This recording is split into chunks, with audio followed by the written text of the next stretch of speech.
so full of feelings, bro. He gets up there and he's just like, I want to tell you that I was a maitre d' at a macaroni grill, and now I'm a Grammy Award-winning artist. Like, sometimes it's just like,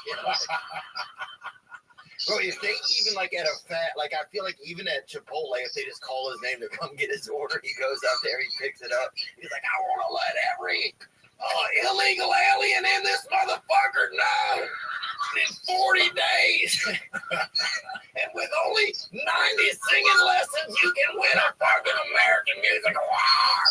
90 singing lessons. Dude. It was better last night when I did it. Oh my God, I was dying. I was dying in my sleep. He was to the D. It's fucking crazy. Everybody was dying last night. Some people doing real good. Yeah, Joey Diaz, man, good to see you, brother. Good to see you too. You too, man. That was fun last night. That was fun. Yeah, just seeing you. Been 14 years. I know, just the pandemic, man. I haven't seen anybody. Yeah, I realized, it's so funny. I didn't realize how much I missed seeing you until I got out of the car, out of the Uber at the mothership. And I was like, is Jody here? And they're like, yeah. And I literally, my legs, like I ran upstairs. I was so happy. First person I asked for when I got there, I'm like, what's fucking deal? Yeah. I said, you get later. Now, man, we haven't seen each other. It's been, it's fucking crazy, man. What happens to life sometimes. Yeah, has it been good? Have you been feeling good in Jersey? It seems like everything's good. You look great. The first fucking year was a struggle because I was lost. I was fucking lost. I was like, what I was trying to do was, honestly, was just figure out what happened the last 30 years.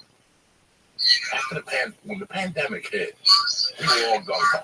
We were very all gung-ho. Oh, yeah. But like by May of the pandemic, I was like, what the fuck happened? I came here, I auditioned for Mission Shore, and I don't know what happened.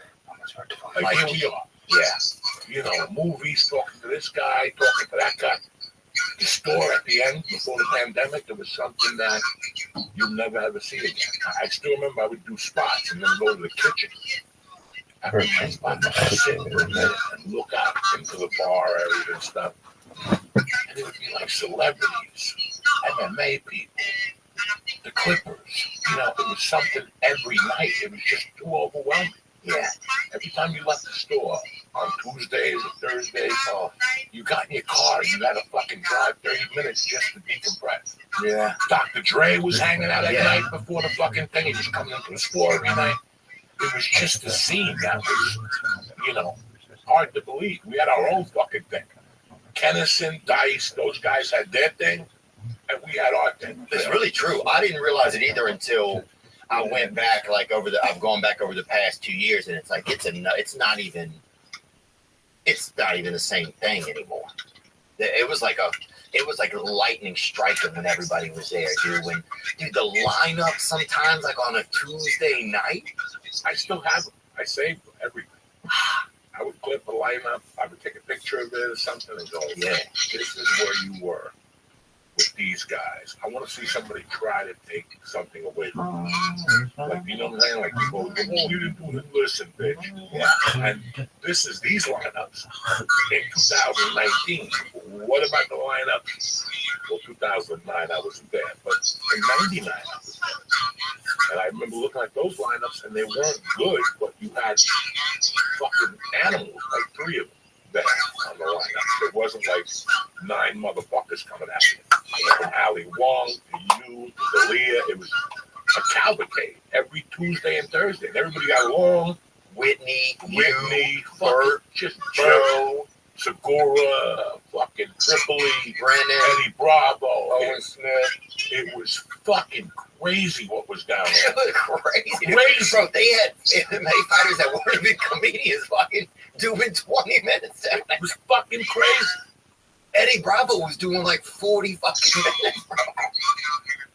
Fucking crazy. You think about it. People walked in there, and it's like they got high. Yeah. As soon as people walked in, it's like walking into the mothership. You walk in, and you just take it. You just take it. And this is, I didn't do it for one summer. I did it for 30 fucking years. So now I got to figure out where they took this. Yeah. Where the fuck did they take me? I mean, yeah, just to look at that lineup and be like, it doesn't even feel like you're really the person doing it. No. You ever see Old God, You Devil, one of those Old God movies? Is it like a black movie or not? No. George Burns. Oh, yeah. God, and he talks to people. Yeah, you got the Coke bottle or whatever. And it's really weird. Yeah, those things there. Fucking, one of the guys he went to, I'll never forget. This is way before I got to comedy. Way before I got to comedy. I started watching, I like movies. And there was one particular guy that the guy was a musician and he was struggling. And he was like a Bruce Springsteen type guy. And then he came to him and he fucking shut out the light because he was the devil. He plays the devil. Oh, he plays the devil. He cuts a deal with you to sell your soul. Oh, God, you devil. I remember the gods must be crazy. Was that you? No, that's okay. That's why you get confused with the Africans and stuff. Yeah. But that's what I feel like. The guy, during the movie, after he became the star, he would go, what the fuck? What the fuck? And then he would go to a restaurant. After he knew the devil took his soul, he would go to a restaurant and see the girl he was engaged with. And now he was about to have a baby. And this was his life. Like, it's fucking crazy. And that's How you living, baby? Yeah. A lot of times, like, did I just do that? Why do people... I'm just coming to my consciousness after stay away from me. a long hibernation. And it was just my body. So that was the first year in Jersey. It was just coming down. Figure out coming down. I was coming down. I had committed to coming down and seeing what life was like with the fucking the sticks, and started going to softball games, basketball games with my daughter. Were you playing or you were just coaching or what? Nah, I don't even coach. I just sit there, I get high, and I sit there and watch. Oh, yeah, but still. Bunch of fucking girls. It's so funny. I used to go to my father-in-law's house in Nashville. My motherfuckers always watching girls softball. And I would look at them and go, I'm not even going to say nothing to my wife, but this is the most pedophilia fucking thing ever. An old guy watching girls softball. Well, guess what? I became that fucking old guy. Now I go to her games. I go to her basketball game. It's so much. Listen, man, I for me to get into comedy, I lost a family. I lost a daughter. She's 34. I haven't told 30 fucking 4. Like, this was part of the whole, like, what happened? Like, I left Boulder when she was 5. And now she's 30 fucking 4. We haven't spoken in 20 years. No way. 20 fucking years. 20. Yeah, it's got to be 20 years now. Are there times where it just hits you and it just hurts sometimes? It really hurt in the beginning. For years, it really took me. Part of the addiction and all that shit was that. And I made peace with it. I knew that this wasn't going to work. It wasn't in the cards. You got to move on. And God gave me a second chance. And they threw another girl at me. And I'm like, what am I going to do here? So I said, let me sink in, and fucking be a dad. I got a second chance to do this the right way this time. And this is what I'm going to do. And that was a real thought in your head. You're like, I got this. This is God giving me a second chance. Fuck yeah. Yeah. I've gotten, how many second chances have I got? That a decent amount. So some second chances you got to jump on and go, you know what? This ain't going to happen again. Yeah. I can make peace with myself. I heard things. I wasn't a good dad. I heard tons of shit from my ex-wife. And now I'm living. I got a nice house, cars, I'm not a jet setter, that. I'm not a BMW guy, nothing. I'm just happy and comfortable. Yeah. I retire in 4 fucking years. My daughter collects Social Security for 3 of those years. The ones I didn't get when my mother died. So everything comes full fucking circle, man. Oh, really? So Social Security, you get it for how long? So when my mother died, I didn't get Social Security. Because they said she didn't work in the quarters. She owned a business. So I had no money coming in when I was a kid, for all those years. And it's weird now. I got a letter about 6 months ago about retiring and all this shit with benefit. And I'm like, I don't want to retire. I don't want to keep slinging dick. I feel great to go out there. I'm not in the mood to go on planes every weekend. No, it's a lot. It's a young man. It's not a young man's game. It's a young man's game. But it really is. It's not even that you can't do it. It's just, can you put up with it? It's like the stress. It just wears on you. And you did it for so long. I did it for people, so long. And we'll forget. I'll forget sometimes, Joey, how long I did this shit for. I'll like be going to the airport and be like, fuck, I just cannot do this. I cannot get on a plane. And people are like, what are you talking about, man? But part of my brain is just like, I don't know what time when I wasn't going to the airport. Yeah. Or wasn't getting the car for a fucking haul. My thing was this. I dreaded the road. Yeah. Until I got in the Uber. Until you got in the what? Uber. Yeah. Once I get in the Uber and I got an edible in me and I'm headed to fucking LAX, look out, motherfuckers. Yeah. Look out. Come out of friendly sky. That's what happens to me. It's the lead up. Mm-hmm. It was towards the last year. I would wake up in the middle of the nights going, I can't believe I booked this trip to this place. Yeah. Fuck, I should have taken that week off. I shouldn't have booked this. I can't believe I got to go to this town this week. Yeah, like Fucky's Tickle Town or something. There's always something. You're like, fuck. Puerto Rico. I did a fucking weekend in Puerto Rico one time. And I was like, what the fuck? Some new joint they put.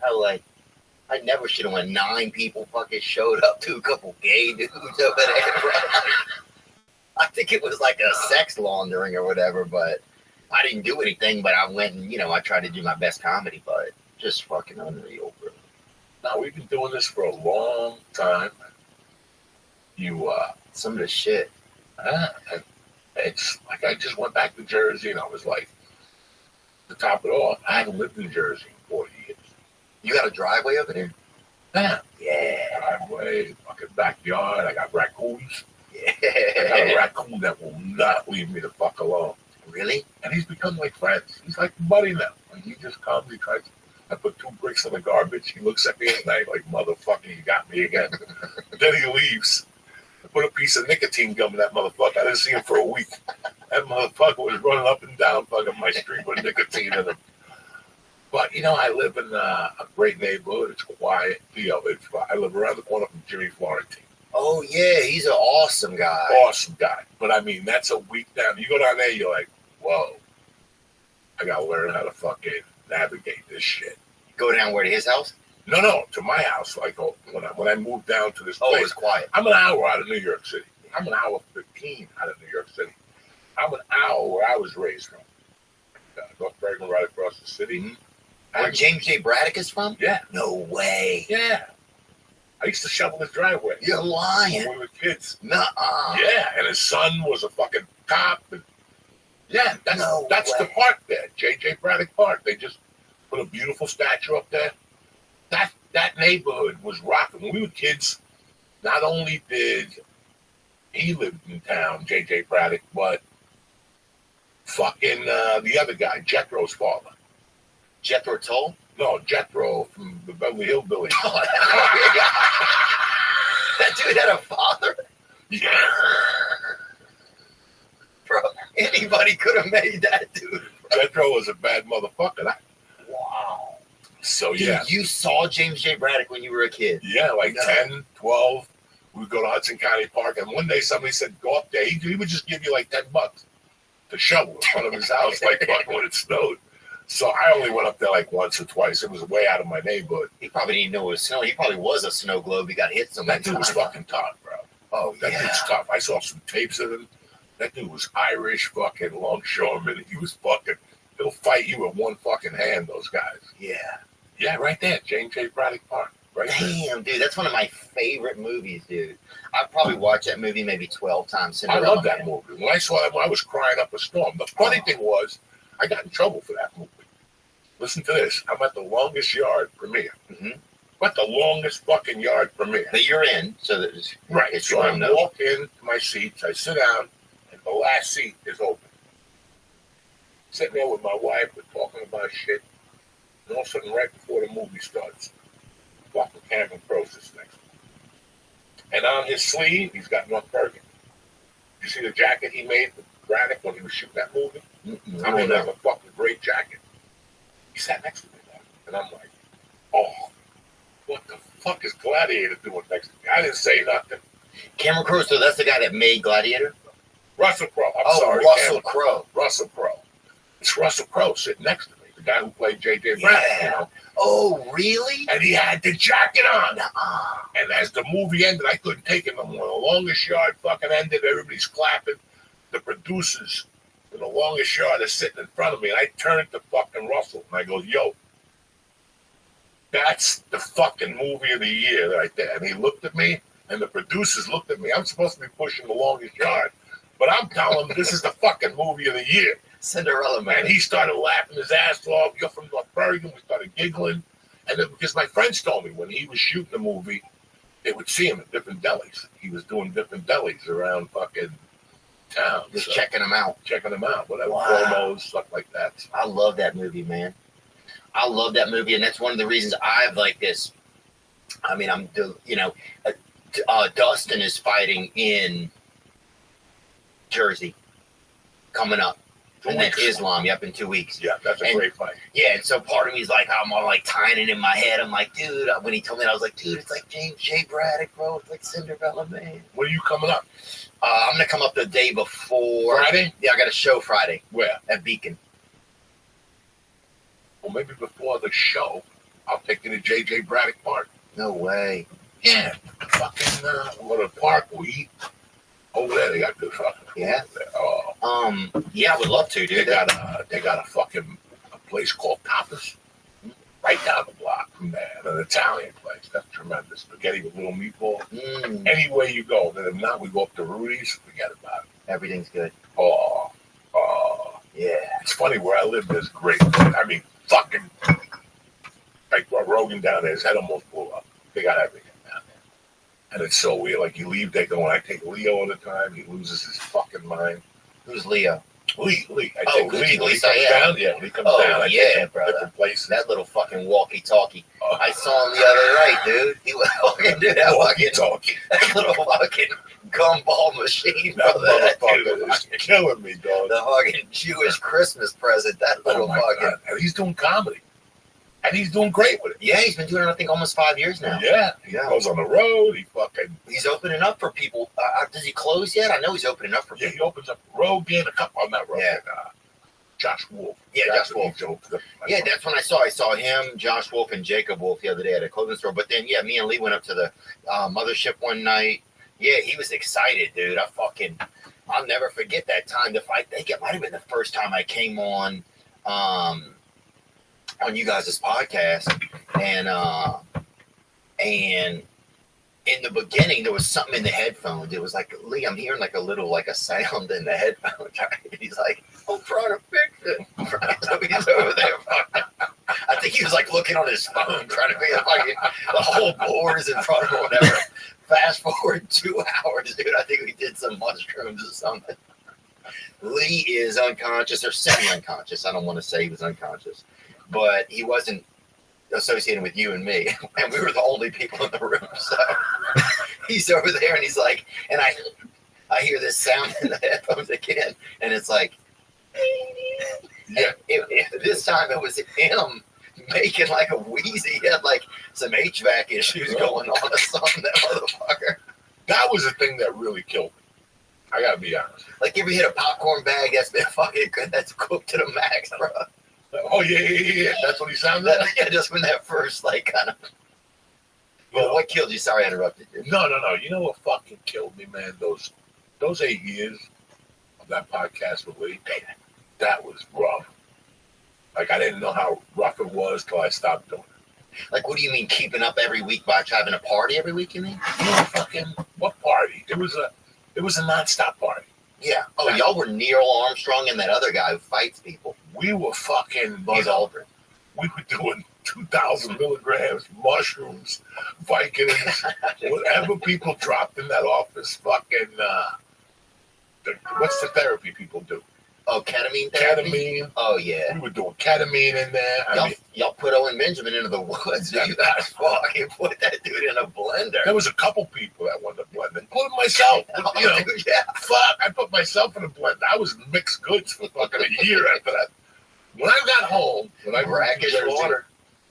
moved to Jersey, I moved to August, right? August 19th. And we stayed in the corporate housing till my house was ready. But you were building a house. No, the house wasn't, we couldn't move in until September 2nd. Oh, yeah. So we had 2 weeks in corporate housing. Those 2 weeks were like, I was just driving my wife crazy. Because I was eating 3,000 milligrams a day. I was bored. I was lonely. It was a pandemic. Oh, yeah. I was eating Xanax to help me go to sleep. I was eating Xanax on the road. And I'll never forget, I went back there. And I got so high one night. I melted the tea kettle. Because I used to make Michael Jackson tea at night. Like I'd make like edible tea and put 2,000 milligrams in there. It's sleepy time, yeah. And mix it up, and it'd be Michael Jackson tea. Put some Sesame Street on, start jerking off. Yeah, yeah. Okay, well, one night I made that shit, and I was like, I'm not high enough. God, I can't believe you even said that to yourself. Like it was like the first month in Jersey was a fucking like I wasn't high enough, so I went to make another batch of tea, and I passed out. And when I got up, like 2 hours later, the fucking steam came. It ran out of water. It just fucking collapsed into a little metal thing. My wife's like, we gotta throw that away. And it's just like Lee's high. It's just like. And then I had like fucking. I fell asleep at a restaurant. I was taking ash pills. Yeah. And we were at a restaurant. What do you mean ash pills? Like from a fire? Hash. Hash pills. Hash pills, yeah. And Jesus Christ. Yeah, no, it was nonstop. What are you fucking on, dude? We were fucking, smoke. I mean, listen, I was going to the weed store every other day. Wow. And every other day I'd buy a half ounce. Every other day. Why'd you have to get so high, you think? Just, it was part of the thing. I didn't know. To top it off, I was drinking 8 to 10 espressos a day. Cuban coffees. Bro, what the fuck? Dog, what direction you want to go, son? Dog, it was edibles, sleep. Edibles, it was stand up, sleep, edibles. It was just too much. Wow. And did you know what you wanted to do at that point? Or were you thinking like, I don't know what I want to do? Because I remember there was a point right when the pandemic happened, right? After like 30, 40 days and not being having to do comedy. First, I'm like, I'll take a little break. It's great. It's great. But then I'm like, I haven't taken a break in my whole life. I never made a choice what I wanted to do. I made a choice 20 years ago.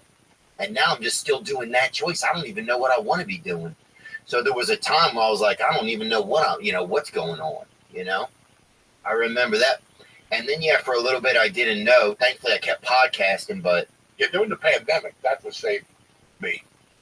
We kept podcasting. Yeah. Fucking getting fucked up in there at night. I mean, listen, the podcast started at 7. And we would get there at 6. Talk shit, me and Lee. Start doing edibles. And then you would come at 7. Kick that mule, baby. And we'd do another hour of chit-chat, bongs, edibles. And then a 2-hour podcast. And then after the podcast ended, we'd hang out for another hour. I wasn't getting home till 2 in the morning. Podcast started at 7 o'clock at night. The church, baby. How the fuck can a podcast be? You're there 7 hours for a 2-hour fucking podcast. 2 nights a week, and it was constant. Yeah, I left out of that. They got that set on YouTube somewhere. On mushrooms. I left out of there. Yeah, we were nonstop. It was like fun. The THC scene was growing. I felt like a damn taquito when I left out of there, bro. That was fucking cool. Yeah, the fucking weed scene was growing with us. Yeah. Weed companies were sticking their hands out. Edible companies. It was fun. Give me fucking edibles. Then comedy chaos. Who got the most fucked up over the time? Give me the 5 people that probably, when they showed up at the church, they definitely, they got the holiest of water, bro. Who got doused the most up there? I saw a lot of people go through changes. Right in fucking front of me. You can see their eyes, and I'm like, from spring to fall, a damn solstice right in front of you. Sarah Tiana. Yeah. And I love her to death. She's not great. Good. That made me feel really bad, because she's the fucking salt of the earth. I love that girl. So sweet, so funny. There was a lot of shit that people didn't see. Yeah. Like one of the best episodes we did was Stephen Bauer the first time. You know who Stephen Bauer was? The guy from Scarface. Did he pass away? No. He played Manolo. He played Manny. Oh, he was at the store too. He was going to the store at the end. He came in one time with cargo shorts. Now you got to remember, it was like here. The cameras are facing me. Yeah. Mm-hmm. That's the time. He came in with cargo shorts. the camera would face him, and every once in a while he'd go off camera and take a liquor bottle out of his sock. First they were in his sock. I mean, this is classic shit. He would take them out of his sock first and drink them, and then put them upside down over here. Then there were 6 empty ones. Then he started going in his cargo pants, and he would take another bottle out and drink it. We counted like 9 fucking bottles plus the beer he was drinking. Oh yeah. Plus God knows what else. You know, people doing that. A guy came on one day. I forget what the fucking guy's name is. I haven't spoken to him in like 3 years. He disappeared. Was it a Japanese guy? No, he's a white Italian guy. I forget what his fucking name was. He would come on there and bring bags of pills. I'm not talking about like a prescription bottle. Like he'd come in with like, oh, I got these. And then when you take these, like this is the way he carried the bag. If you took one of these, you did one of these. And then if this don't do it, this don't do it. And he'd give us pills by the hand. I didn't know what they were. We used to just call them happy pills. Well, you just eating pills. You know what the fuck they are. And I remember I did his podcast on a Sunday. And when I got there, they had bags of fucking pills at the studio. Wow. And one day I go, you know what? Give me one of those fucking pills. It's the Lord's day. I got nothing going on. I was high from 1 o'clock in the afternoon to fucking the next day. I don't know what type of pill I took. I don't know what he was giving out that day. I mean, I was fucked up. Did it have like a leopard pattern on it? I have no fucking idea. I didn't see no leopards. I didn't see nothing. Because I took some shit. Yeah, one time this gay, I don't want to say the dude was gay, but everybody knew he was gay, and he knew he was gay. But he gave me a couple somas to drive him somewhere, right, dude? He's like, this is the worst idea ever, bro. And R.I.P., bro, my boy Billy Conforto. But he gave me a couple somas to drive him somewhere. He's like, Theo, bro. Because he looked like Don Flamenco. Remember Don Flamenco from Mike Tyson's Punch-Out? This guy was the first homosexual that everybody knew in our area, and he also was a pride. He was a fighter, too. He grew up boxing, right? And then, so he would get the one with the rose in his mouth. That looks more like him. There you go. That's Billy right there, bro. Okay, so he goes, Theo, bro, I'll give you a couple somas. You drive me across the lake, bro. I was like, all right. I've never taken somas in my life, dude. So I took 2 of them bitches, dude. He went into the service station to get a prepaid phone card or something because he had some domestic issues. But so he comes back out, bro, and it only been about 12 minutes. I'd taken them bitches. We started driving, dude. I took a right turn, and the place didn't even exist, bro. Fucking road didn't even exist, bro. Right into the ditch, dude. Oh my god, bro. He fucking takes my body and moves me over to the passenger seat. The cops came. He went to jail for like 4 months, dude. So he switched you. Oh, fucking G, bro. Bless his heart. Because he knew he put me in that situation. I was a child. He was like an adult, bro. But it was, I was just trying to, but who gives their driver fucking 2 somas, you know? So just poor pill management, really. But poor pill management, yeah, it is. But damn, that was something, dude. God. Oh.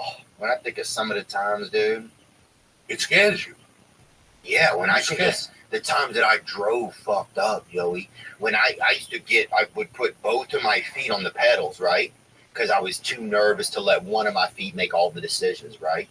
So I was like, I ain't trusting this one of my feet. I'm going to have both feet down there in case something pops off, right? So I had one on each pedal, but even then, it's like playing it's a little bit of driver's ed kind of vibes. And I would be like in a crosswalk and I would be high and somebody would be walking through and I'd be like, do not fucking hit the gas, bro. Just hoping my feet didn't do their own shit and start a new adventure for themselves. You know, it just got me just being so fucked up that you didn't know if you were going to be able to rely on yourself, you know. That shit was tough. That's dude. One thing about me I never fucking did. As crazy as I am, I could do anything. Like if you said to me, Joey, can we do this? Let's go. I'm not scared of cops, you know. When I was running, I was running. Okay, when you're running, you're running. There's one thing I hate doing: drinking and driving. Yeah. Or partying and driving. Listen, I can smoke a joint and drive better than most people. The other shit, I cannot drink and drive. It won't let me. My body shuts down because I know I can talk to a cop, but if I'm drinking, I can't talk to him because he's got me. Yeah. I'm guilty. I'm not gonna fucking try to tell him I had one drink. That's why I won't even have one drink when I go out. the fear of a cop pulling me over and asking me, "Will you drink?" Yeah. And then I got to go, yeah. And then he gets me out of the car, and then I got to do the fucking 10 steps. So before I go through all that shit, and we didn't have Ubers.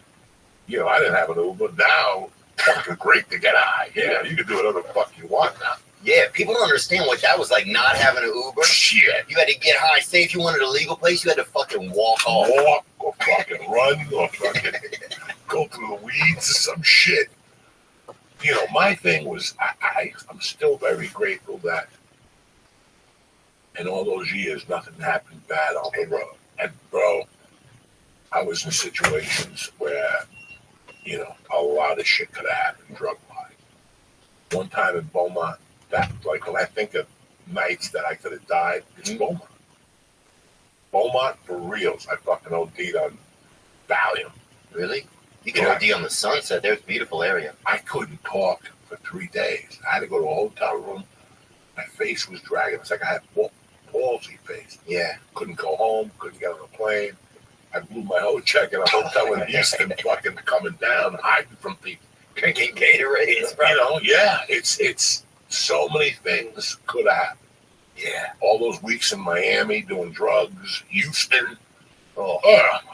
Houston was fucking, you came to Houston to lose your mind and do comedy. That was part of it.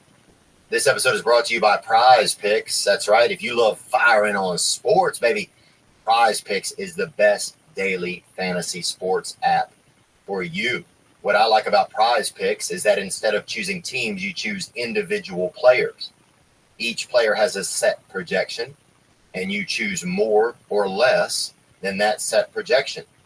So, for example, if you think Luka Doncic is going to have more than 17 points, you would choose that. While if you think that Jason Tatum is going to have less than 20 points, you would choose that. If you're smart with sports and know what players are going to excel on what nights, Prize Picks is the best app for you, hands down. Download the app now and use code Theo. Prize Picks will match your deposit up to $100. Skies out, thighs out, baby. Summer is right around the corner, and our friends over at Chubby's are bringing the good vibration. Chubby's, I like them. I had on one of their shirts the other day in Miami, man. Beautiful, comfortable. Chubby's is a lifestyle apparel brand that makes every moment feel like a vacation. That's what Chubby's does. It's like, hey, look at that guy. He's just a walking mimosa right there. He likes to have a fun time.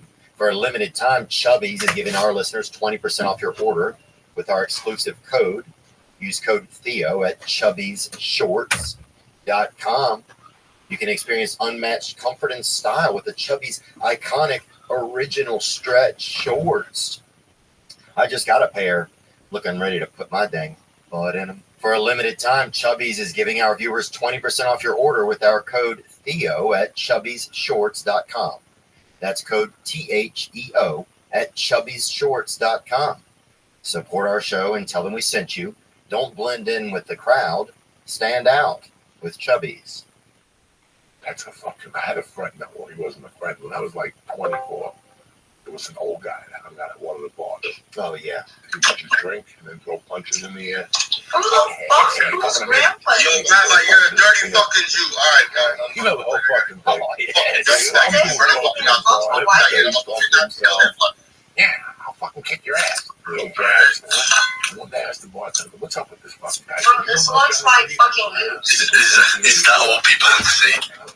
That's good. He just enjoyed the fucking goal and you're going to do clear on him. Damn. He tried to kill himself short out of a building and landed in the garbage Yo, if dumpster. you abuse dogs, got To whomever just said that, you're a sweetheart. Thank you so much. On the first, and he would just give it to the bartender. Oh, yes, yeah. Tell me when it's over. Oh, shit. By the 18th, Yeah, I'm talking about his name. His name is Rabbi. I repeat, his name is Rabbi. One day. Okay, I'm not talking about any specific religion. His name is Rabbi. I repeat, what is up with the fuck? Fuck Rabbi. Fuck Rabbi. That fucker's fucking as hell. That's not his name. Okay. Fuck Rabbi. That's cool. You're entitled to that. I'll win you over. How are you today? You have. No. I came back at 9. I going backwards. He's still in the bathroom line. He came in and said, whoa, that's the noise you made. I opened the door. Whoa. This guy used to fucking, like, we give up. Land towards the end of the coke. Okay. That's my name. Okay, that would put his Rabbi means teacher, and my name is Michael Rothschild. And I still remember being in line at like 2 in the morning, like a bum. That's my name. And being in the car at 5, going to the city to get coke. See him walking over the joint. No. Rabbi means teacher, and my name is Michael Yisrael Rothschild. Like crack him like you shove him like this along the street. Yisrael. I'll get you my ID. Just one moment. Wow!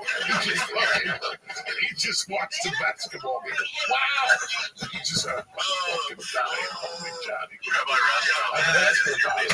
What happened when he got that? He was 50, 60 when that shit in the 80s.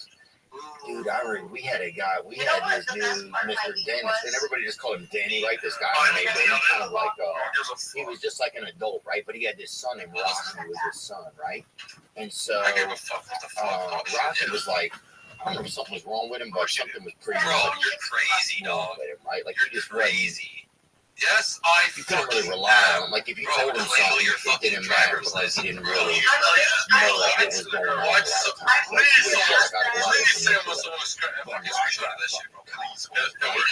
we're talking about all outside, and Mr. Denny goes, "Rock, from that cock." Every time son, dude, and we're all like, I got a screenshot of Steel's toes. that cock, bro. Oh my Like, god. damn, I already have that. you Bro, got that what? cock on Like, there. Rabbi watching And then after that, it would always like Rabbi, anytime show it again. that Mr. Denny was around, he would be like, "Rocky, show him that No, cock." don't show him. He would fucking get his cock. No, he wasn't all there, bro. Yeah, he was definitely, but he was like, you know, he was healthy enough, like he could enjoy Christmas and shit, you know.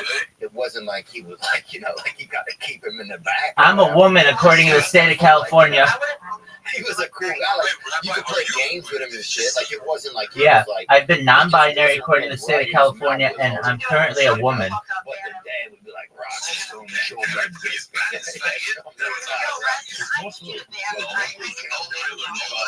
Guys, we're not gonna have someone, but I'm not breaking the rules. Come on. Fuck you to death. I was up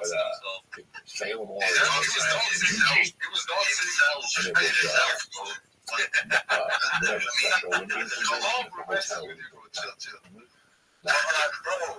and I was working he was on stage, and one of the kids started making he started making noise. Yeah, like, he's just doing the vibe. You think I'm fucking kidding? I was watching the whole thing go down. He hasn't got caught, bro. Looking at his tits. It was 2 fucking big black guys. To be honest with you, I like MILFs. That work in security. Oh, There was a point they couldn't contain it. They had a fucking tackle him. I have read it. Do I believe in it? I think that it's a standard of Jewish teaching, but I'd like to modernize it. So you think everyone else is going, I don't want to get into political or religious debate. I just want to be here and hear what everybody else is saying. How can you modernize wanting to have What was I saying? underage What was kids? that thing in the news I just saw That's what you're saying. That's what that they found? I don't want to discuss politics or religion. I am allowed to be here just like everybody else. Civil Conditions, conversation, right? bro. Because they just found like plastic. What was it? You see that thing? Microplastics have been found in human testicles. Yeah. I mean, in my Put country, that up, 16. dude. I mean, Joey, this is the Yeah, kind of it should be stuff. lower Brother. than 16 around You're lucky you have a healthy, 2 healthy daughters. Rabbi, You know, this is the kind of stuff, lower man. than 16 is crazy. No, actually, I think it should be 26. That's when your frontal cortex finishes growing, and I feel like if you really want to enter into any type of age of consent, it should be older when your brain is fully matured. I can't have a conversation like this. 47 K9 and 23 G9. Look, No, that's the body mass. Taking your uterine operations and divers, respectively, all those testicles have microplastics. So why didn't you answer? So it's just like, what's gonna get, like, with a child, you know, as long as the what child is is that causing, 9 years old if you got and a it's flat 4 man, years. what kind of effects can happen? They'll say they've already That's what the Inside telephone says. Hey, I'm another just human reading what the organ telephone such as says. the liver, the heart, and the We're lungs. having a civil conversation. You start to wonder what happens when they get into your brain. Does that make more if a kid got plastic in his head or whatever? There's so many things going on. Nope. Stuff No, you're not binary. There's so many There's more truth. Oh, look at this Uncheers. pandemic opened up. That's crazy. There's fucking shots, mental health. It just opened up the variety of everything. Everything. I got a fucking hernia. I lost weight off of my head. Got a fucking hernia. You know, who the fuck knows? Who the fuck knows what Yo, that that shit is? is weird as fuck. You made a whole ass egg? No, You don't know that what's looks going disgusting. on. Don't tell me you reheated the fucking egg. Fucking No, I vegetables. need Dude, that bagel's Tastes burnt. like shit sometimes. Tastes good It other doesn't even taste like fruit No, sometimes. no, God, It's like, see, when the bagel was in your it's a it's like a different shit. fucking world. You know, try to make a doctor. Possible. It's try to get a harder. Try to make a Egg harder. on a burger. I'm cutting. They'll tell you. Like, when you talk to them, they'll go, yeah, fucking try it. Wait, John, The fucking needle. what do you know about fucked Judaism? everybody's heart out. Nothing. She's not a Jew. There's a She's ton not of a shit. Jew. God knows. They're not telling me. They don't tell you shit. Has it always been like that, or do you think it's happening more than ever? Do you feel like it's always been like that in life? I think that it's always been like that. But you have the internet now. And 20,000 media outlets. Yeah. We have so much information. This metal, this fucking heart. I think the biggest thing I'm looking at is I've never seen mental health like this. I know people. I grew up with people. Don't believe, like, this is why I like Seattle. They're not the same person. Yeah. And I know I'm not the same person. I know the pandemic or whatever, the 30 years of comedy, you know, getting hit bad. No, the fuck knows. But right now, man, you have. Did you see like the last 10 years the rise of politicians? Anywhere you go, people want to talk to you about politics. I never seen it. Men don't even want to talk about pussy no more. But what do you think? You know, it's too much information. And that pandemic fucked us up because what were you doing? Listen to music or watching TV, waiting for the next fucking pandemic? After the pandemic, I never watched ever again. I'm an American. I want to watch it at 6:30. I was raised on them. I don't watch anymore. Because they just don't like it. Yeah, that's all it's doing. They give me selective news. I don't believe anything no more. I just live my life, and I fucking try my best to decide what's going to get done at you all day. Yeah. But the mental health, I think right now, and this is what it's got to be. It's the internet. It's the fucking, you know, everybody's a celebrity. We're living in a world where everybody's a fucking celebrity now. You go to a fucking movie theater now, they got poster boards. Everybody's a fucking celebrity. I've never seen it before. What is it called? I got a restaurant for my house on Thursday nights. You can't pull up. Can't pull up. Lamborghinis, Ferraris, you go to a fucking restaurant. Everybody's a fucking celebrity.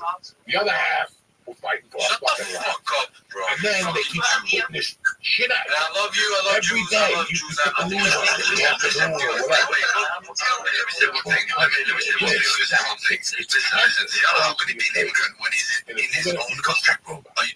telling you, I've seen the people. We'll get thrown so much information. So much. Fucking somewhere along the line, you gotta crack. Yeah. Yeah, it's too much, man. I feel like a simpler time, too, man. God, remember how much fun it was, dude? It's simple. Nobody had a phone. You went out. Nobody got hold of you. It's the bell Bro, I want to go to Howard Johnson, bro. They had that saltwater taffy. Show them that cock, bro. Oh, show me that cock, bro. There's still, I think there's still Howard Johnson's mom on Route 3. Oh, there it is, dude. My mom, when I was like 5, we would go, she would drop us off there to meet my grandparents or whatever. And we didn't know our, like, and they would have, they used to have, and we'd have like a nice unit and nice, they had the bathroom that had the little, you ever go to a bathroom, but it has a little room before you get in the bathroom. It's like you open the door and then you're just in like a little bitty room and then there's another door. And that's the bathroom. It's like the room's like 3 feet by 3 feet. You know what I'm saying? You open that. They had that shit too. We never even seen that. Like a little. How many Howard Johnsons are you at? I mean, I don't know. I mean, Dude, Shoney's Inn, bro. I remember for $11 you could stay at the place, right? For $15 you could stay and eat, right? she talks So with that $4 upcharge, you got that buffet. Shoney's had it in, and you would go, bro. And they also had this like premier buffet for like $2 more. You could go. They had this kind of roped off area of the buffet, and down there they had fucking No, you know what? salmon or whatever, you know, damn special pickles, salmon. Honeydew melon. Like I've never seen fucking gay watermelon. You know what I'm saying? They had all this stuff. Damn, they had like black pudding or whatever. They had all this shit down there. The Reeboks were on sale. They had like this special area of the I'm an idiot. I'm not gonna lie, buffet, but it was like roped off unless you got the premier edition or whatever. But dude, you would go there, bro. It was so nice. When you're a kid, all that shit's nice until you get older. You're like, why am I eating shit? I'm gonna fucking die. Look at the people around me. Look what they look like. And here I am with them. About to die. And that's anywhere. Any of those chains, that fucking country crack. What's that one? The Cracker Barrel. Cracker Barrel. You'll die. You'll fucking die in one of those places. There's like 10 of those fucking joints that you're reading there and you're like, you know what? This is, what's the place that they have the truckers? They have them in Burbank. Memphis? No. There's an all-you-can-eat buffet in Burbank. Oh, it's like a chain. It's a chain, and they advertise. Oh, you're talking about Shakey's Pizza? No, not that either. We used to come in Shakey's Pizza in Seattle. They eat one of them like that like Wednesday night. My buddy got leprosy at one of those places. You fucking got leprosy. Oh, this guy would get everything, but he's real susceptible, fella. Golden Corral. That's a fucking place right there. Oh, you'll die. Oh, there's a lot of I see people eating fish at those places. You just want to go over there and listen. Here's a good one. Lay out your body. You can take that salmon, shrimp, and I don't think there's no buffets. Right? I mean, I think people are still doing them, but it's definitely more of a risque type of thing. It's kind of like the OnlyFans of like the dinner community. I feel like if you see a buffet, it almost feels like it's prohibition or something. Yeah, that's what I'm saying. I think there are those places you go around there, but I went to fucking I love my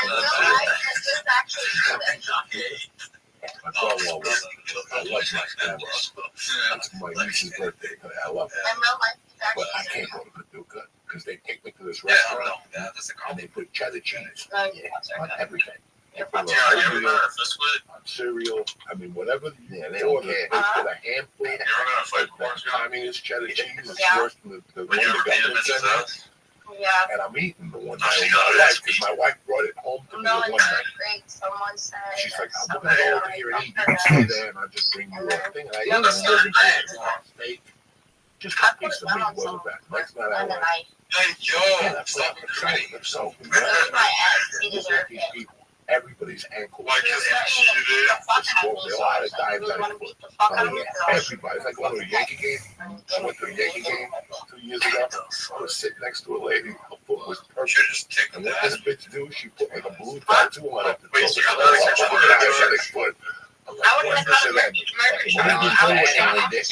And she's sitting there eating beer, drinking beer. If you're eating beer, I seen a woman eating beer with a spoon. You know, it was a fucking nightmare. When I see a diabetic foot at a restaurant, I gotta go. Yeah. Or a fractured ankle like that. When I looked around this restaurant, everybody's ankle. I'm done. I'm on the plane tomorrow. I gotta go. Yeah, you get to some. It is true. I think it's important. You gotta look around and see who's in there. Who's in this fucking joint? Look at these people. Because sometimes it is. It's just cat. It's like people are just like cattle that don't want to. That can't even breathe that good or read. You'll see people like on oxygen. You know, sneaking in a fucking, sneaking in a little hit of pie or something. While they're even smoking a cigarette. They don't give a fuck. And it's like, I get nervous in those places. Like, I'm gonna die. Yeah, there's just a lot of bad food out there, and I think it's gotten worse in place now. You have to take care of yourself because the government or whatever we call it, the FDA FDA, that shit's all been compromised. That's kind. You show up with an envelope and they'll do right. This motherfucker, You don't give a fuck anymore. bro, you could have damn menthol bread pudding, bro. This motherfucker would You know, if you go on Instagram, they sell every get Like well I'm actually trying to you buy, you know, and they constantly do your Instagram. It's like bodybuilding, inspiration. That's not true. That's not going on some fucking guy. I don't know. It is crazy. eyebrow loss. They have eyebrow. Like, what are you doing? Yeah. Yes, more vision missing grandparents. They're like, for $40 a month. Can you say, What am I paying for? You're just selling this shit. Yeah, it's like everything is for sale. It doesn't matter. Everything. You sit there and you all these products. I like when somebody goes on Rogan and they talk about a product, and then Instagram 2 weeks later they're talking on Rogan about the product, and they're selling it.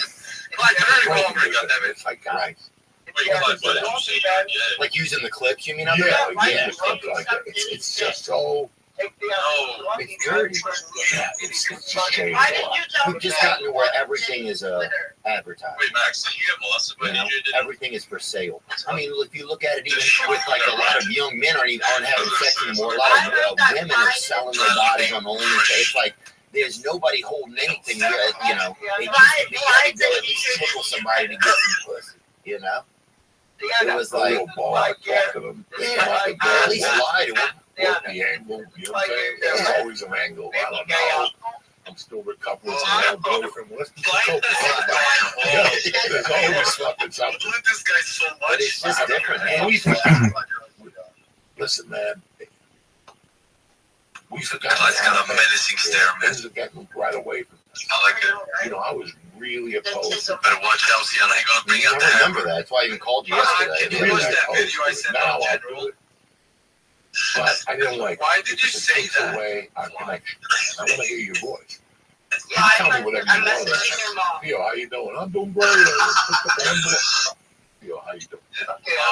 That's why I didn't like it. Yeah. That's why I didn't like it. Because Oh my god, I'm so scared. Judy, back up. Are you know what? I can't see Theo All now. that So said we'll he just didn't do fuck it. with you, Clyde, is that you just threw Let's back? do it. Get in the Yeah, fucking plane. he was here. Yeah. Generally, We're he doing said, I everything don't we like can Clyde. to separate. And I always hated that. I understood the pandemic. I got it. But we need each other. It's like, I'm going to tell you something interesting. Pandemic Same started. here, annoying. I was fucked up. I'm going to tell you something. You're not going to believe this. I started doing better. Oh, Clyde. And once I was Clyde, there a how year, much did you August buy?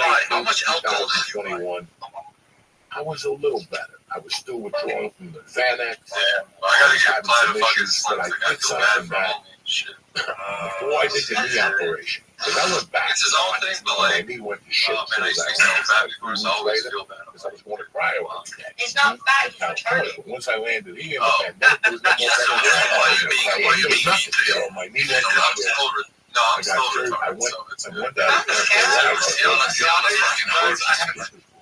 No, I have to be And I honest. went I in there. the philosophy that you have, like, And I if was scared something shit. bad It's is just like, sad. you must have done something COVID, really bad in your been past around not life. even a year. So like, what? People are And still me like, bullying him, not I'm doing touching each other. God's work. When That's so easy. He needs to be tortured. He needs to be tortured in his lifetime since he's been a bad person in his past life. He didn't choose ending up like that. No, karma. Exactly. Karma is just yeah, like a special needs shit. Are you gonna like fucking flex commercially? Yeah, exactly. Go to the grocery store for milk. Oh my god, bro, y'all holy shit. I do this the hell you know I have of it. Girls like this kid make what you sow in life. Reap what you sow. Sow negativity, reap negativity. Yeah, Cannibal tell him that's true. That's true, bro. He did some fucked up shit. I think it's this life. No, but I think that's going to. I think that's going towards the end, though. 100% Look, I am very nice. honestly, I feel like Talents. I bully someone. You then reap negativity. You then reap negativity in addition to whatever negativity. Look, I'm swear to God, everybody applies it like COVID. I swear to God, I'm so beacon. Like, as I'm fucking on the server shit, I've been treating him so nicely, bro. Yeah. Look, When I got out, right here, dropped in the corner of the beacon, and I was in a corner with 500 people. They were all like touching me and shit.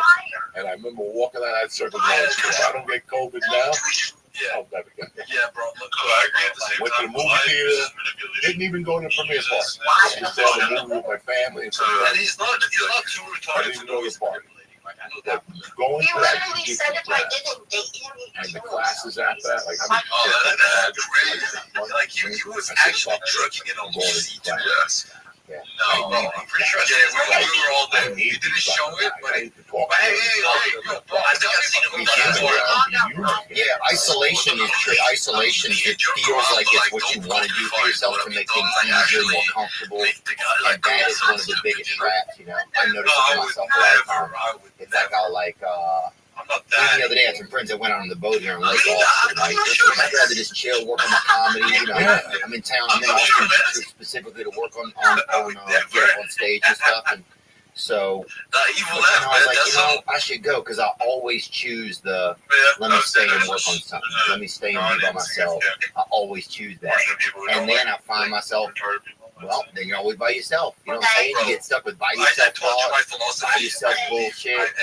You know, when you're with somebody, you get a, they don't fucking run off. You're like, oh, I'm all right. I'm all right to be around. I'm not a complete weirdo, you know? And so that kind of stuff is huge, man. And being in those classes, it just like, you make friends. You start to realize people got your back. You're not fucking alone. There's nothing is as helpful, I don't think, as going to those jiu-jitsu classes. I don't go into them as much as I wish I did, because I kept getting hurt, bro. I just couldn't do anything. I had to work on my fucking knees, and I got my shit all wrapped up. I got a fucking bunch of lemons, fucking duct tape to my rib cage and reading shit online, you know, eating oleander or whatever on the fucking internet and apple seeds. But yeah, just that camaraderie, bro. I remember one time we'd been in there rolling for the day, and I just started bawling. Like just shit from that was stuck in my body or whatever. Just fucking like release, you know. You never know suddenly People what jumps in there, you don't know, you know. It's what keeps me together. Every Monday and Thursday. Just a little, I'm here, hello, what's that here? I have to show up with $1 million.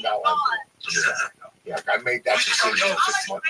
Like I've been going steady. Like what the fuck are you yapping about? December. No, there's a After I fucking hurt my bird. ankle, I go, you know what? I'm doing this a different way. I'm going in there. It's a plan.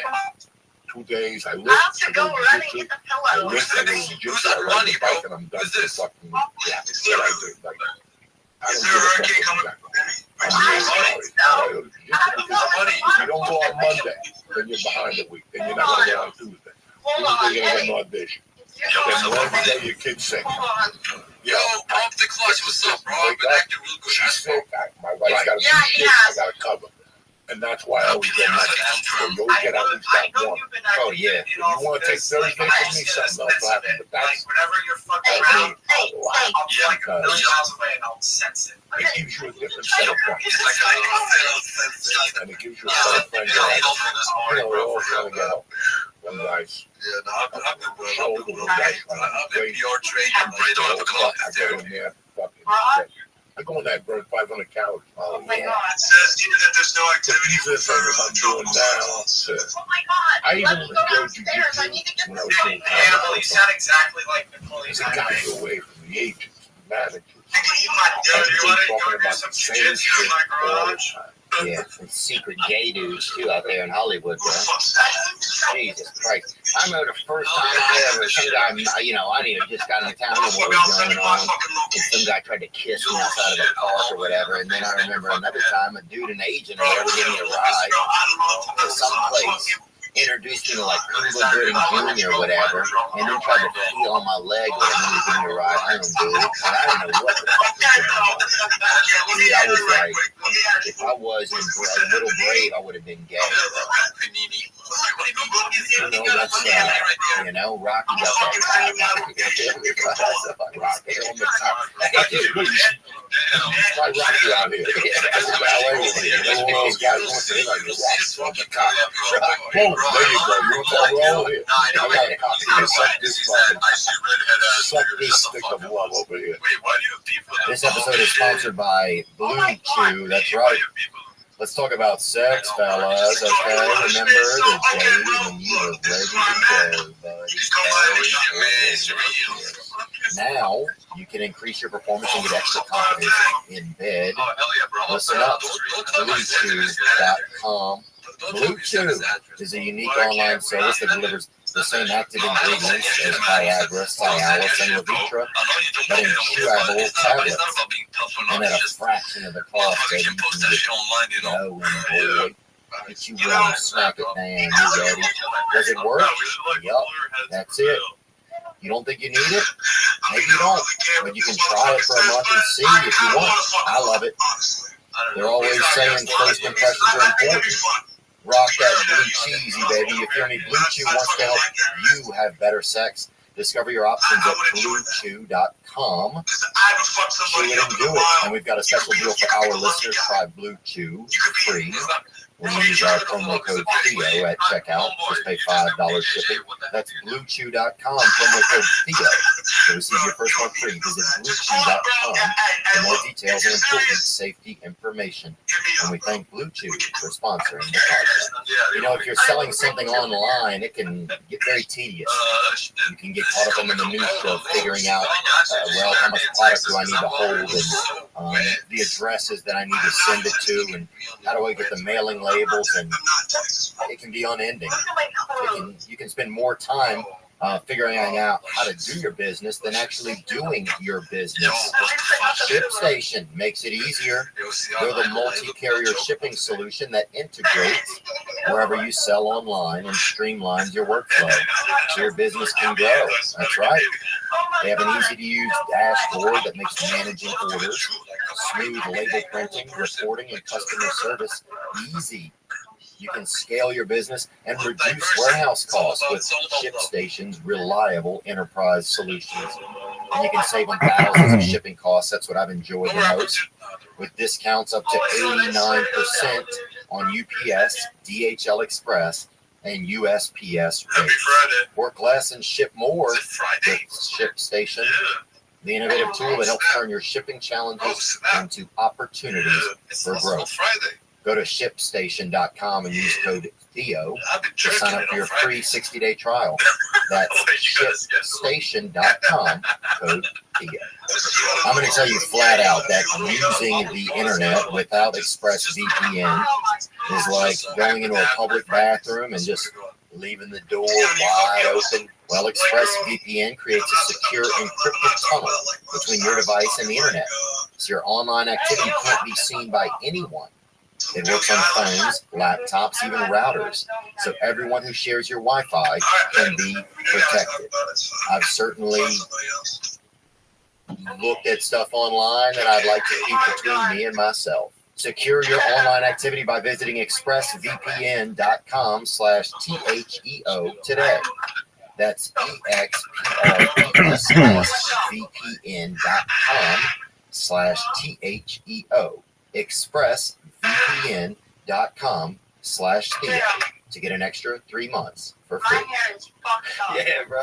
Dude, Rocky, they grew up like downwind from like one of those pesticide factories or something. You know, the place that would have the spray rig, you know?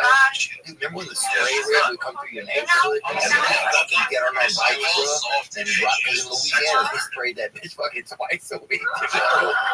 The whole fucking, everybody's stepmother looked like a mosquito in that bitch, dude. But we would get on our bikes and just ride behind that gas, just pure gas.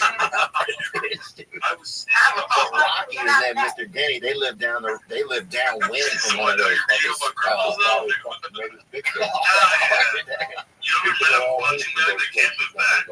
Bro, Rocky ain't been fucking stung by a bee since 2011, bro. I'll tell you that. I love it, dude. I guess the best thing is remembering stuff from growing up. That's something that I really, that's my favorite thing. Is just remembering stuff from growing up. Yeah, thinking about the past. I love it. You know, that's where most of like the most entertaining stuff is for me. But growing up now, it feels like kind of weird. I think for a lot of times I didn't want to grow up because I still wanted to just. I feel like if I grow up too much, then I lose all the fun. Does that ever make any sense to you?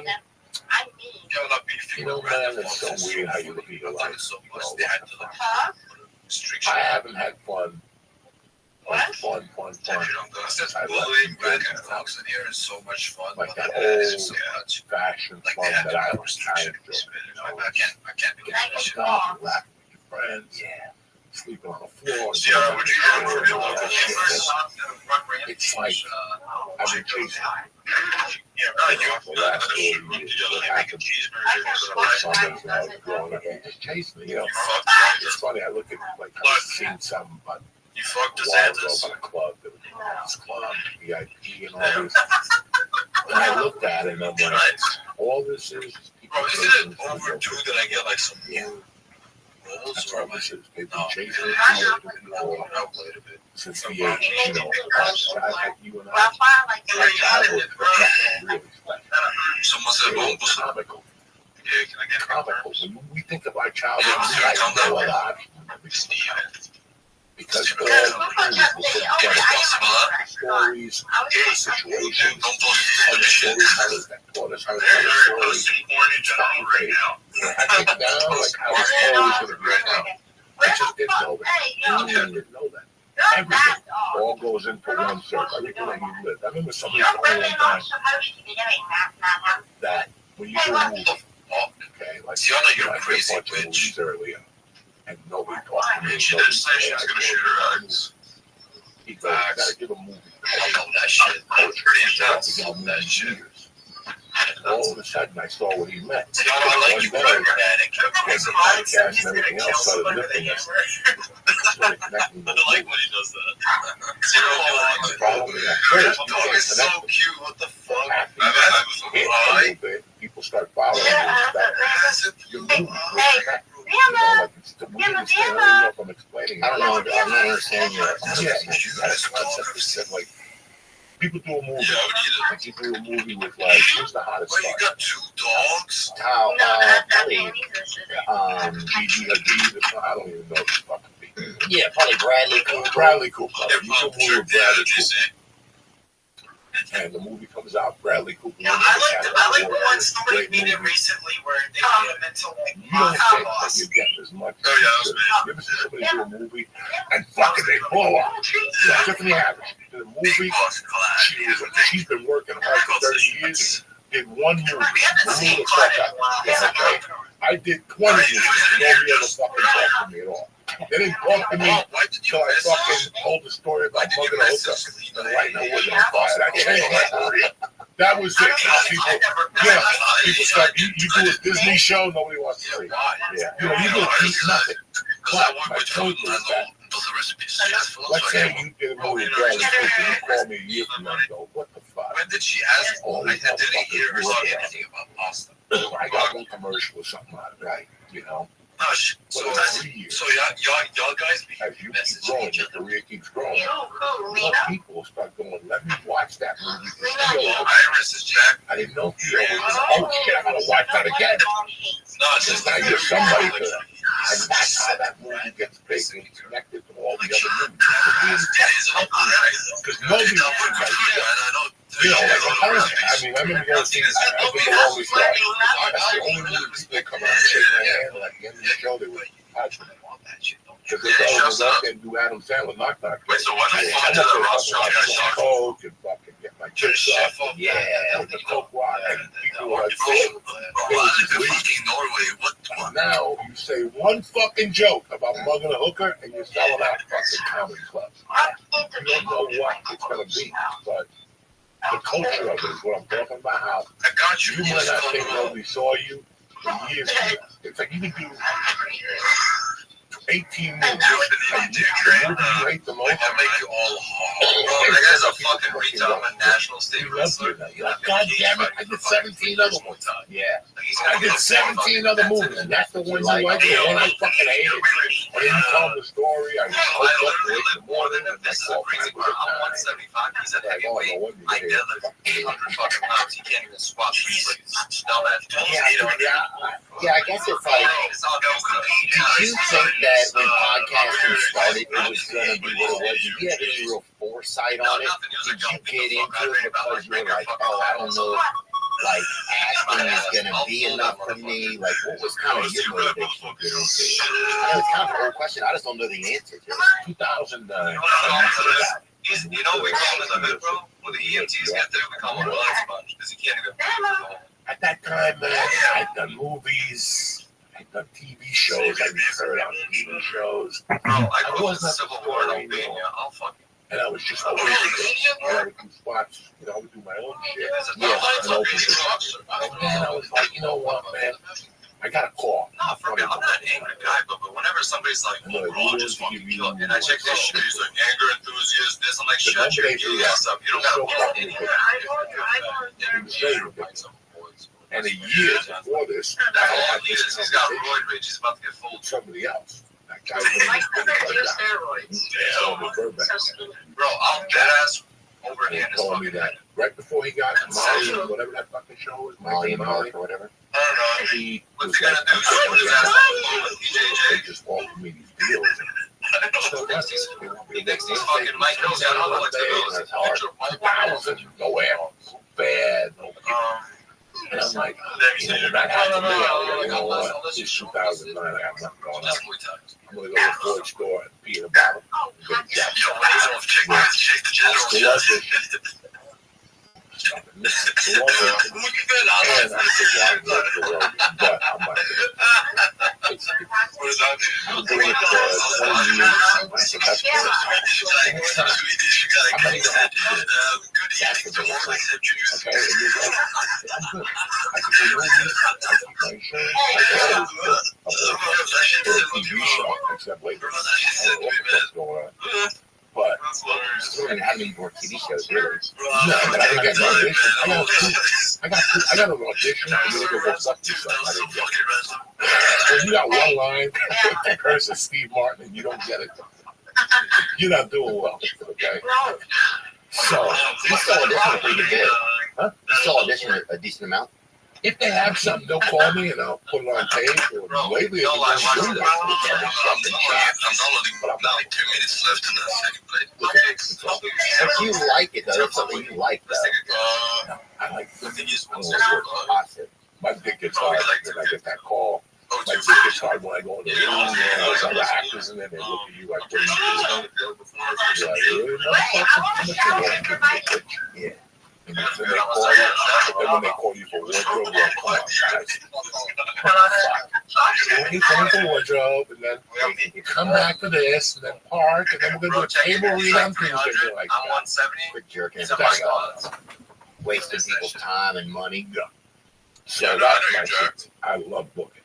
That is a good moment when somebody calls you and says you got You something. got something listening, they made you an offer, blah, blah, blah. You're like, fuck yeah. Fuck that fucking audition. I remember going to audition one time and the guy told us in the audition, go home. I already did the job. I already worked with this guy. He's going to give me the job anyway. And then I booked it. I saw him at the store like a week later. You hear from him? I go, bitch, I booked it. He was pale. He was fucking pale. I was telling you, the truth was, I'm going to tell you the honest to God truth. I always had a problem. I'm not the best comedian. I have a good story. I had a chance to tell my story. You're gonna pull a gun. You think I'd ever go alone? Homie's dead on I'll go away into the hills quietly. You ever watch HBO boxing? Yeah. Joe Frazier or whatever. Yeah, like Roy Jones Jr.? Yeah, like anything 20 years ago with boxing. You know, you look at a guy Funny that's too, he's taking steroids from that somebody cooked up in their bathtub. He thinks he's not. tattoos, he's talking. His mind is already gone from the shit. But then they do those things. He's a nice guy. That's it. 20 for 20. I don't have anything against him. It's just that Theo at his house. I don't give a fuck. So I know Theo, he's got a hat, yeah, he's got ice bike, this, that, but now I get to see you with your mother. Yeah. Shit's so I get to see you with your kids. Yeah, you better See watch that. out. Fucking Theo has a farm. I didn't know that. He gets up in the morning after training, 2 hours, he goes to the farm and works 8 hours, and then he gets like up and cooks for them. Then he goes back to fucking train. Then he goes back over there and puts his kids in showers. Then he fucking, and you're like, I put this guy with your ass for a second. That was my experience. Right. And I knew if I could tell my story, like he said, I could get some. And I was like, just go up there. And for 2 months, he was doing other people. So what do you think about these videos? That's not a podcast, right? You just when you get into the nuts and bolts of people, like I told you, I have nothing going on in my career until I told the story that I met you with her. And all of a sudden, I was selling 150 tickets to show, and you're like, I've done fucking all this stuff, and nobody ever want to buy a ticket. But I tell them all stories. So when guys like me, tell them all stories. Yeah. And they ate them up. Yeah, well, people can relate to stuff, dude. Especially with hookers, man. I remember doing drugs, and then I would like negotiate with hookers on that, right? Because I didn't have any money, so I'm sitting there like, I'm not like price gouging or whatever they call it, but I'm like, like, I'd like to just stay for maybe 40 minutes or whatever, you give me like, $75 off the amount or whatever. And I was always so high. This would happen to me every time, dude. A woman of the night or whatever, escort would come over. I'd be so high, I'd be scared. I'd hand the money out of the door, open the door a little bit, fucking hand them the money, and have them go home. Like 90% of the time, because I was so scared. Like, I don't know even know why I would do it, and I would do that 2 or 3 times in the night, right? So one time, dude, I remember one time this Russian lady, she had to go or something, right? And she asked me to watch her dog, right, at her fucking place. I went over there, and she asked me to watch her dog, and I couldn't even understand what she was saying. I thought she wanted to do like butt stuff or something, but then she just was trying to get me to watch this fucking dog, dude. So the whole conversation was just ridiculous, bro. Because I kept kind of touching her butt, and she kept kind of pointing at this puppy. I'm just like, what am I doing, dude? I would be petrified to call a hooker. Oh, it was so scary. Petrified. And never mind on coke. Like, I wanted to. Trust me, you're not the only guy that got fucking secret fucking desires. Whenever you do cocaine, you're by yourself. You're dying to call a freak that's going to take the ride with you. I can never do it. I can never fucking do it. And if I got somebody to come over, if I jerked off before they come over, then I wouldn't even open the door. Yeah. I'd keep that little bit of coke for me. Fuck, you ain't getting none of this. Oh, yeah. You ain't getting none of this yeah, shit. I'm out of coke, dude. I'm out of coke. I'd crash a fucking aspirin and give it to them. Oh, I remember, yeah. Like, I feel so bad. Once a hooker was coming over one time, I remember putting on I didn't want to even seem like I did coke or whatever, so I remember put on like an apron or something to make it seem like I was like cooking around my house, like just being like an organized guy, like what the fuck? What a loser, dude. This. She's probably like, it's 3:30. This guy's a fucking chef over here. Oh my God. I just wanted to look like I was doing something important or whatever, and I didn't have like a, that was the closest thing I had to like a uniform, I guess, or whatever with that. But I would love to sit with like a psychotherapist that's analyzing people for drugs or something, and just sit there with them for 3 days and tell them the stupid shit. And it's not even stupid. It's fucking hilarious when you look at it. yeah. When you think about it years later, you're like, that was fun. Like a couple weeks ago, I came down here. The 420, I came down here for the weekend. Mm-hmm. And I was thinking about in '86 when the Mets won the series or something. I forget what it was. I went to New York to pick up like a couple ounces of coke. I was bringing them back to Colorado. And when I got there, the guy I went to see said to me, your coke is ready to go. You got it. You got a house. You can stay at my house. Because I got to leave. I got to go away for 3 days to a wedding in Connecticut, son. And he goes, I forgot you were coming. I hooked you up. You're good to go. Went to eat after the fucking airport, and then he drove me to the house. He goes, the Coke's in there. Go in. My sister's there. My mom. They left me the whole fucking house. I get in there. The fucking hot water heater blew up. And the power went out. So, you know, guys like me and you. I wasn't leaving till Sunday. I called some of my friends, but they were fucking busy. And I stayed in that house from Friday to Sunday, snorting coke with a candle and with my pants rolled up because there's raw water. So I'm walking around like Jethro Tull, that album from Jethro Tull, with a mirror, navigating myself through the water in this fucking basement with a candle, snorting coke. The sister's like 16. She's down there snorting coke with me. I'm like, oh no, I'm gonna go to jail. This is a damn underground railroad. Yeah, he would call me every hour. Like, how's it going over there? But I'm here with your sister and mom snorting fucking coke in this fucking, you know. Nobody would believe that. I stayed there till Sunday. And then I get to the airport, Kennedy Airport. It's fucking freezing out. Everybody's got jackets on. There was no tunnels then. You had to walk out and get on the plane. Everybody had jackets on. Dog, I've been doing coke for 3 days. When I walked out, they had a T-shirt on, and steam was coming out of me. And people looking at me like, what the fuck is he on, right? Like, you can't. That was like a whole afternoon. Then I got on the plane, and I was so coked out. I had the aisle seat. Before the plane took off, they came to me and said, you can't keep getting up and going to the bathroom. I was going every 8 minutes to the bathroom to load up. And then when the plane took off, I actually took the blanket, put it over my head, put the lunch tray down, crushed it up, and I would snort and then pop my head up. And I'm like, nobody knows I'm getting high. But the clinker of that whole fucking day. Like Punxsutawney Phil, dude. Dog, it was not. And this was every week. 8 more weeks at 8 You more. gotta remember, this was going on in our lives once a week. It's crazy. Yeah. And then I go to What's done is done, bro. planes had like a little bar. And I wrote you it's fantastic shit. My therapist advised me On the airplane. to share drama. 80s and 90s? Shit. Yeah, fucking We're not You're gonna- Express was a plane that went out of business. I know these people there from Ross. They're really Yeah, cool. but the guy would play up there. What's up with that plane? Yo, I'm glad you're sounding hotter and hotter every day. No bars, no nothing. During this browser. Yeah, you go on a plane now, you go on a plane to Rabbi, sit you there are a strange straight ahead. In the 80s and 90s, you went on a plane to party. And you could move around and talk to people. That's Yeah, what so is he doing that? how great it was on Bro, he's doing it hands-off. That's right. Bro, he has that Jewish connections, so he gets to have that Elon Musk. Come on. He's got the Neuralink. Yeah, he got the So I go to the bar. Neuralink. He's got special powers. He's got special powers. And Theo, as I'm talking to it's just me and He's him trying at to the bar. fucking A fucking coke rock falls out of my nose He and doesn't lands have on the hands free. lip. Look at him. And me and him are looking at it like to see who's gonna speak first. dead, bro. And I go, I think Rabbi just pre-records I look at everything. the plane, I Puts go, it up. I fell off the plane there. And I got back in. Yeah, he does.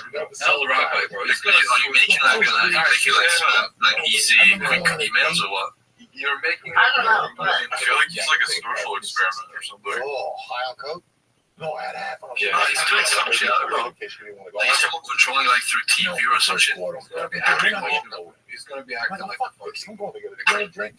But yeah, I take a drink. I went to the bar. Do you think he lives in a shed too? He's Yeah. definitely on the next director. I feel like him as a child. He should have. He lives in- Very decent guy. He doesn't have money. Wait, is he actually He's saying his name is Rothschild. I don't know, Hitler. Would you do genetic experiments on? Roddy got that. I got the bar. My fucking name does it twice. You tell me that question. Oh, fair enough. The computer, he was just pouring them in and giving them We can probably guess the I answer. didn't go back to that seat until 3 minutes left. Absolutely That girl not. was like, what happened to you? You're not gonna believe Herman it. Gomer is my idol. I had a good time. I had a There good is fucking such a You time. wanted joke. to Sit be next a to your lawyer? fucking tight ass. Hell yeah. I mean, that's the shit that happened all the I fucking would time. never. Yeah, anything Bro, could. It that's used to feel actually like anything better Anything than can could that. happen. Anything can happen. Like, yeah, we're gonna go Do here. you think he would take all the Listen, money? there was a time when Rockstar! Take all the money and put you in jail. That's after midnight in Newark. And you dumb. After midnight. And then they'd be like, if you pay me, I'll get you out of jail. And then they just get your sentence extended. Yeah, send me to jail. After midnight too. Every time you get a green card, they all say shit. Oh my God! You get on that plane and then 200 people fucking whack. You know how you go wild coke? What are we gonna do? Yeah, But what I learned from this You know what I was missing? This, bro. I was missing this. Pray to God for they get That's why you were still feeling bad, bro. Damn. I don't know. I feel like shit, to be honest, the bro. midnight fucking on the hour. Is that beer or is that power? Why was that fucking? Why would you want to go to my? What would make you want to go to my? XP levels. Yeah. And XP levels. And boosters. If you like men, I don't like them. Bro, you should actually get Adderall. Like, try to get your doctor to prescribe you something. Yeah, I'm gonna do that in the next couple of months. That's a stupid idea if it doesn't have ADHD. No, fucking get. If you actually do, That's the truth. that's cool. They wanted to prescribe it to me, and my mom don't pay me. When she found out they wanted to give me that. No. But the thing is, you're not gonna get energy from it. You're gonna get focus. So like you're gonna focus easier. But you're not gonna get out because you're already alright. My uncle gave it to me.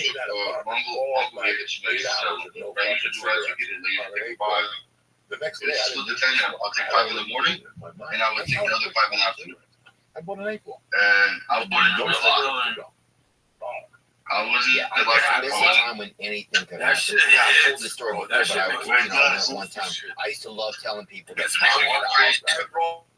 I fucking clean and do the dishes within a half an hour. like we go to lunch, and like, oh, you know, someone says, whatever, you know, this we could talk about it during lunch, and they leave for lunch, right? I just do that shit normally when I was eating on shit. Like, what the fuck? That is but imagine how efficient that would be with like Adderall for my streams in my life. Shit, you know, I'd probably be way more successful. Yeah, you probably go fight someone. No, I won't. It doesn't give you anger issues.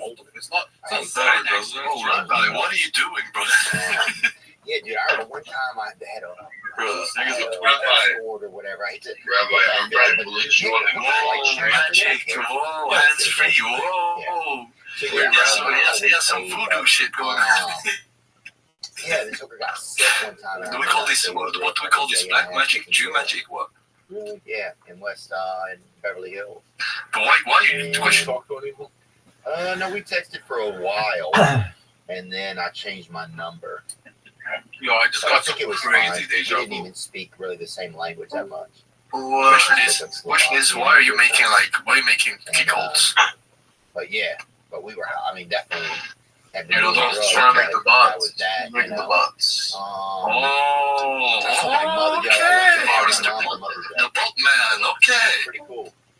Well, he's got his screws. Doing That's good, not even. man. I said, It's not even. I got over there and I go to her house, right? And I'd never been there. I'd never been to the house that she lives in, but Yeah, man. Oh, you're doing it for your own stream? Okay, yeah, all right. I respect it. I respect the hustle. Honestly, I respect the hustle. Everyone has to start. Everyone has to start. That would be my mom, you know, because that's how she is. So, I go to visit and she goes,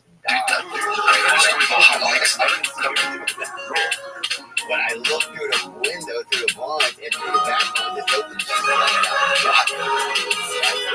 My mom, like, the one time she was spend by herself, she would get her a bikini and get her a beer, lay on the sidewalk. Have you heard about the story about how Mike started with the shit?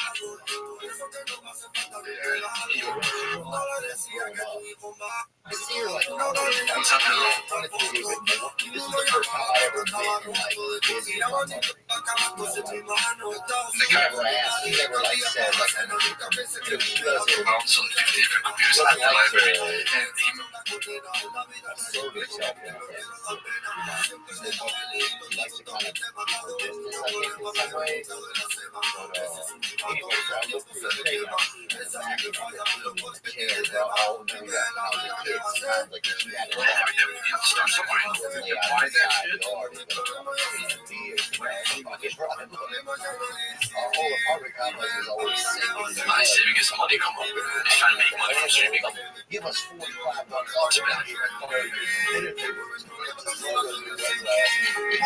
Some moms shared with me the other day.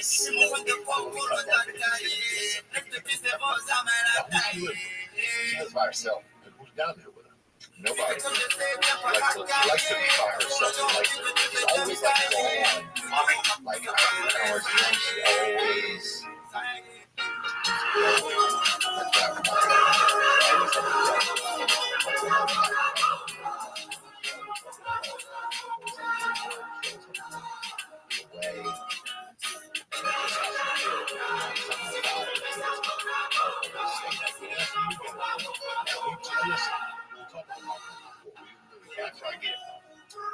I'm in the same boat. You sit there and you go, nobody calls me to do anything. And when they do call, I'm living a life now off of Bill Hicks. That's what I'm doing. Bill Hicks had the greatest joke that couldn't get into. Marijuana does not make you lazy. It just makes you realize that what you're going to do just ain't worth doing. And that's where I'm at in my point in my life now. This days I go, you know what? For me to get into this party, I got to drive an hour and a half. By the time I get back, I got to hear shit. It's just 1,000 variables. You give yourself excuses. Yeah. But then again, Tom Hardy says that once you spend time alone, Back when the Albanians were wow, you the like Germans, it. and we were like it. There's nothing wrong slaughtering with that. Slavic people out of the German. At this age and at any age, from the time I was 20, my favorite thing, everybody likes to have sex. Everybody likes to eat good food. But between me and you, give me a joint and a good book. Put me in a corner. I'm good. And then my I little was taking a bite of the sandwich. I love reading. Yeah. That's the happiest I am. When I'm fucking reading. If I don't have a book now in the hotel, I go back and start looking up recuperation for men over 60, benefits of boxing, benefits of breathing. I'm a fucking idiot, but I like to read. I love it. That's my thing, then. I'm one of those fucking idiots. You press benefits on my page, but actually, and every benefit. Benefits of drinking water, benefits of washing your ass, benefits of doing, I'm the fucking benefit. I want to know. And I everything prefer like wheels, that. I was laughing. That's the happiest how I am. retarded my wheels are. You don't read a book in a team. You don't read a book with 20 people. Cedric, you're fucking bio. I'm dead. I love it. You're a pedophile. You're a pedophile. We would not. That's bio. Oh my god. That's my favorite. No.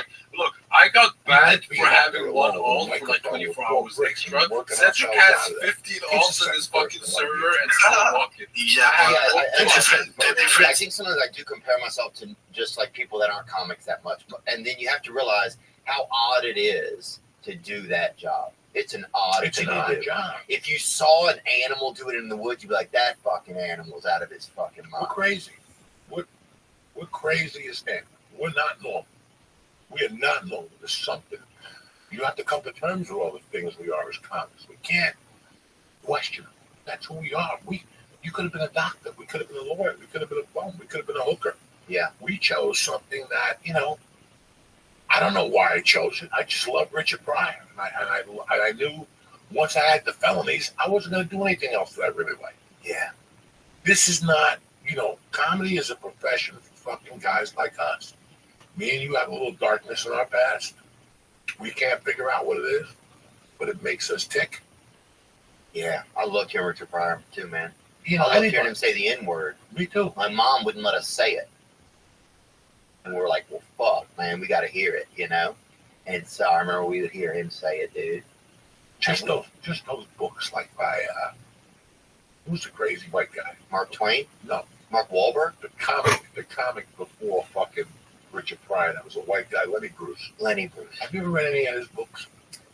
Yeah, one of his books. Next time you're having a hard time with yourself, go order one of his books. Ladies and Gentlemen, Legendary, How to Talk Dirty, any of those books. He has one particular book. That one, the black one there. The Essential Lenny Bruce. That one. That book will tell you will tell you more about yourself than you know about yourself. Wow. He lived at the Chelsea Hotel. He partied with strippers and jazz musicians and did heroin every night. There was no responsibility. He got up when he got up. He didn't have to be at work till 11 o'clock at night. Remember, they only did fucking burlesque shows. In fact, you ever go to Jackson, Tennessee? I don't think I have. Jackson's like an hour outside of Nashville. Jackson's got a comedy club. That used to be a burlesque club. Wow. And Lenny Bruce used to play there in the 50s and 60s. Stop the fucking nonsense. And that's not I'm not boxing you. Yes, you fucking are. Google it. It's a You think you're that the whole fucking listen to fucking bitch. That's all you are. That's it. Guys, bringing Zany. Shut the fuck up. Yeah. And I was going back to I don't see like her. Shut the fuck up. Listen, wait, calm down.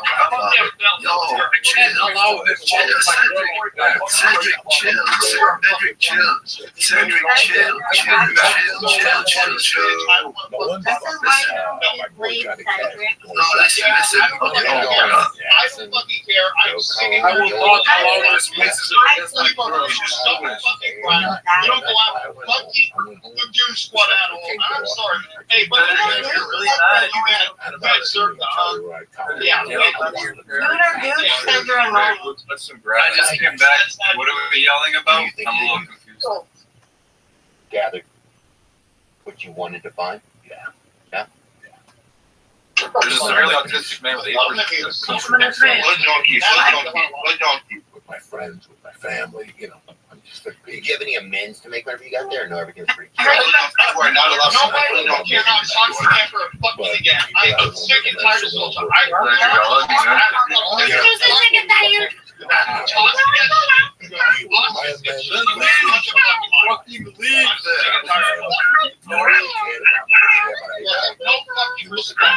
He fucked me over 30 years ago. Guess what? He did something with his life. We have two options. The guy fucked me over, but he died in a car accident. Fuck him. He deserved what he got. He was a scumbag. Or, you know what, man? The guy robbed me. And he was having problems. He did. I'm happy he got his life together. It was being racist. It was being racist against my country, bro. Wild it happened. Like, are we just going out loud? That's smart. Huh? I just want to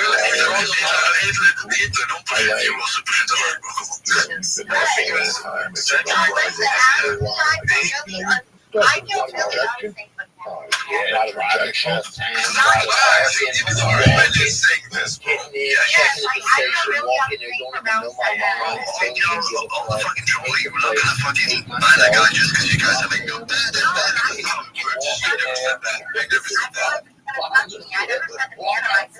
Scream the N-word in my head.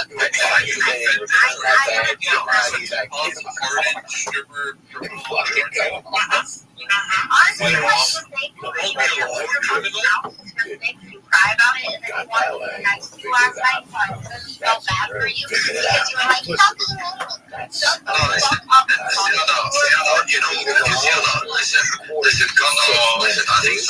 I think the reason he's angry is because like you are showing people like at my place he's fucking government agents and shit.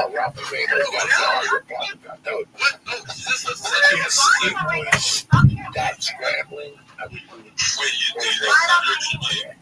You did something I to didn't me know now? he was. Yes. No, cigarettes.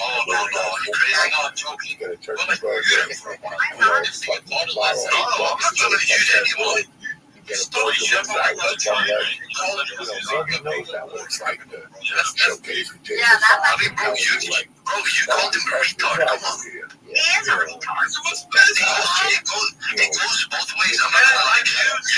Because you guys are saying I didn't even hear me, bro. I can't get made. Cedric went Coco sent me Oh, yeah. And most people. How much did he send you? He did something. $300. A lot of people. Say, oh my God. Mother's living.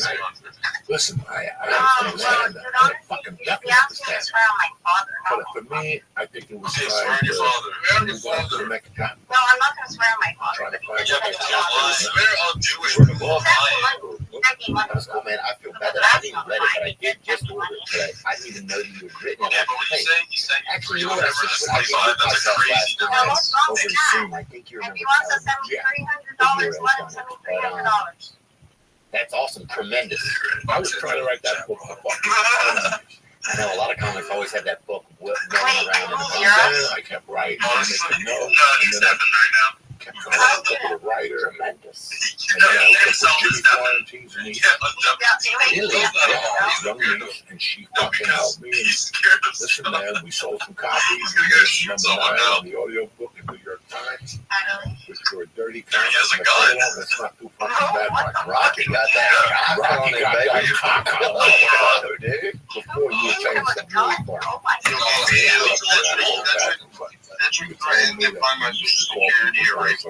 Oh yeah, dude. And so we go like on Boy Scouts or whatever. My mother was on Boy Scouts, and so I remember one time we were in a camping trip with them. And right when we started out, I told everybody Jay Leno had died. Right? I've told this story before, but I love it. And Jay Leno died, and so all the dads are like, so sorry to hear that. And so then throughout the rest of the weekend, I'd be in my tent, right, and I'd hear the dads out there talking when I'm telling them, you know, Jay Leno passed away. Tent, bro.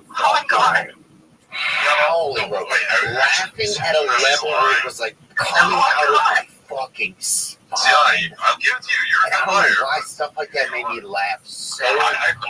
It was like a control, like a hidden control, or that was affecting things without them knowing. It just, it was good.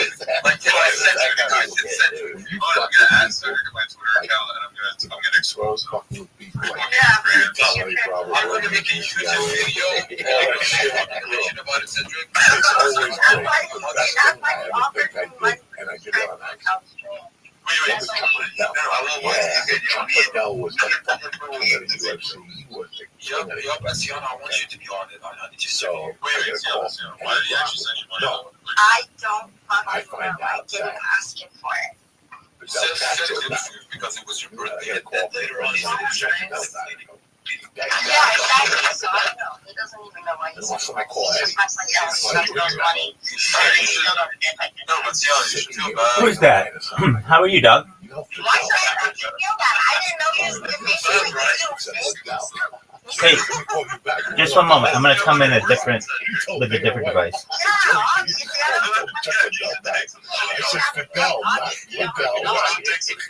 This is Dana White's fucking man.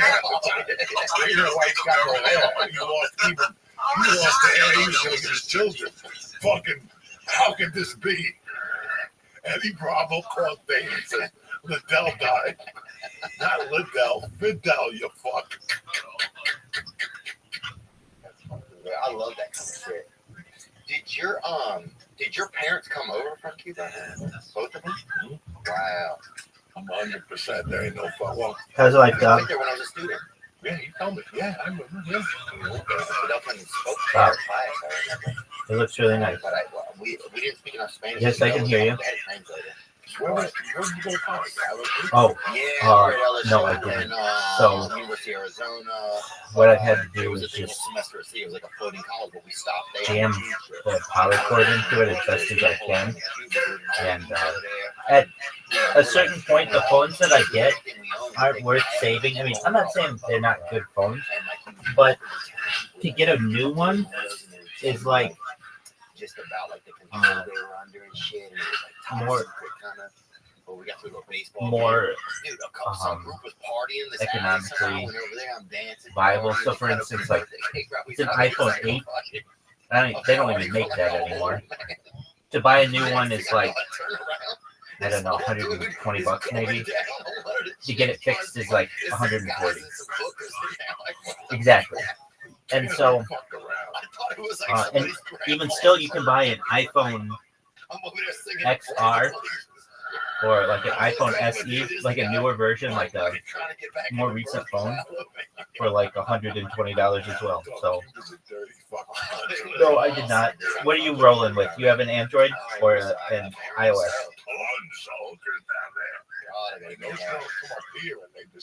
You know, and oh, okay, that's a good device.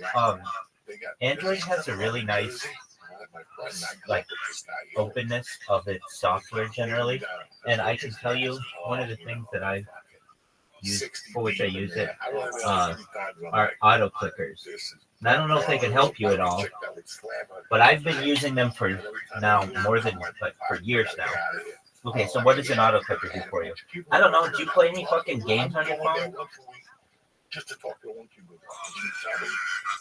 Okay, or like if you do like Tinder or like dating apps, like, you know, your time is valuable. Sometimes you don't want to sit there just like swiping right or pressing a button on your phone, whatever. So you can do auto clickers for yourself that basically do all this on your behalf. And you can do these with Samsung devices, or I should say Android devices, much easier than you can with iOS devices. How'd you know you were in love when you met your wife, dude? Did you know it? Yeah, so there's a way that you, in my opinion, that you do that, as opposed to, it used to work. Now, does it currently work? I don't know. But basically, with Tinder, you swipe right on every chick and then allow them to swipe whatever left and then, or swipe right back on you. But basically, it never hurts you to always have the girl match with you. And then you just go through the matches that you like, as opposed to like, well, maybe I would have matched with that person. Maybe I wouldn't have. Just match with all of them. And then if they match with you, then once they're in your DMs, basically, then you can choose which one you want. But I understand there's the standard way to do it. There's definitely the standard way of doing it too. Dog, absolutely. These things are going. I can't say 24/7 because I have to reset them every once in a while. But they're very good. They're very consistent, and the people in Discord are really the people. Like, I'll go into any Discord, and people will be like, "Dude, you're the biggest clout chaser we've ever met." They're like, "Good, I'm glad." And like, that's a feather in my cap, basically. And the reason is because I am doing my best to get my name out there. And so if you already know about me, like, I can go into someone's Discord. Like this guy, Heel Mike. I go into this guy's Discord last night, and he has a really fucking cool house, or like deal going on. I don't know exactly how to describe it, but he basically built his own house with just Instagram chicks, and he's got this Discord. I go into it, and I've never like really participated in this Discord. I've never joined it before, and already when I turn on my camera, people know who I am. And it's like a totally random Discord. Normally, under general circumstances, you're not going to know who a random person is. But because I do so much advertising or self-promotion on myself, that I was in Nashville for Christmas. I just went on. She got mad at me for like 2 weeks. Well, then we switched the conversation from, hey, everybody talk about Rabbi Rothschild, to, hey, we need world peace. And how are we going to do it? And so basically, in my opinion, the best way to achieve world peace with any group of people is to get them at the same table and have them have a shared meal. There's something about the sharing of a meal between two enemies that humanizes both sides. And that, in my opinion, would be very, very important to do. So perhaps in the Middle East, perhaps in Ukraine and Russia, have this occur, and to have diplomatic discussions at a more human level. Additionally, there's a lot of technology out there that we either as humans aren't using, aren't utilizing, or don't even know about. And I have a plethora of this technology that I have archived over the years, and now it's the time to learn about it. So what is this technology? Things like invisibility cloaks and anti-gravity weapons and space elevators and no, not stealth. Stealth's different. Stealth is being. Oh no, I haven't. It took me 2 more years struggling with coke. Margaret 2 years. Heroin then. And that was what was killing me. That was hurting her. Yeah, so people have said that perhaps this is a trait of some advanced technology, advanced fighters. Exactly. So,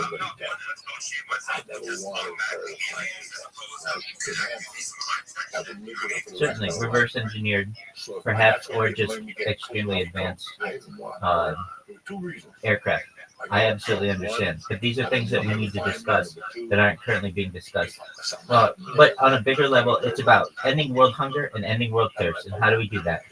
Well, 3 really good ideas for world hunger are vertical farming, are the hydroponics, and are cloud seeding. For world thirst, desalinization plants, digging of wells, and life straws. That's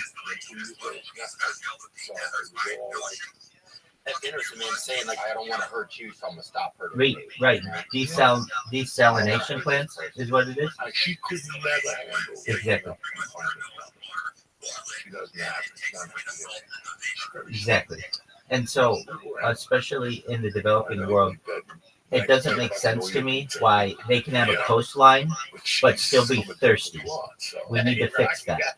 And people aren't out there, influencers aren't out there necessarily. Some do what they can or whatever, but I'm someone who has so much data, an overwhelming amount of data, that literally it's going to take over the world when people start to find out about it. And they are starting to.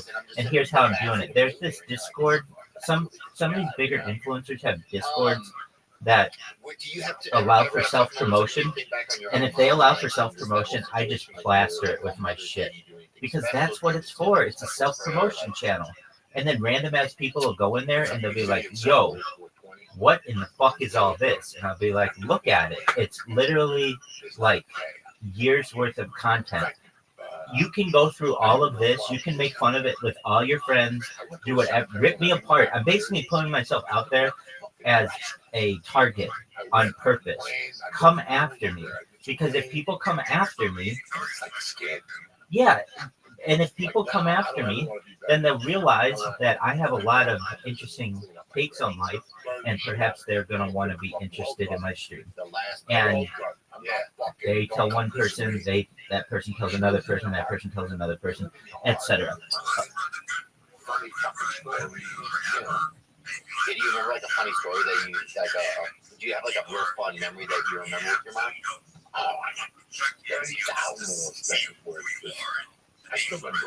I appreciate that.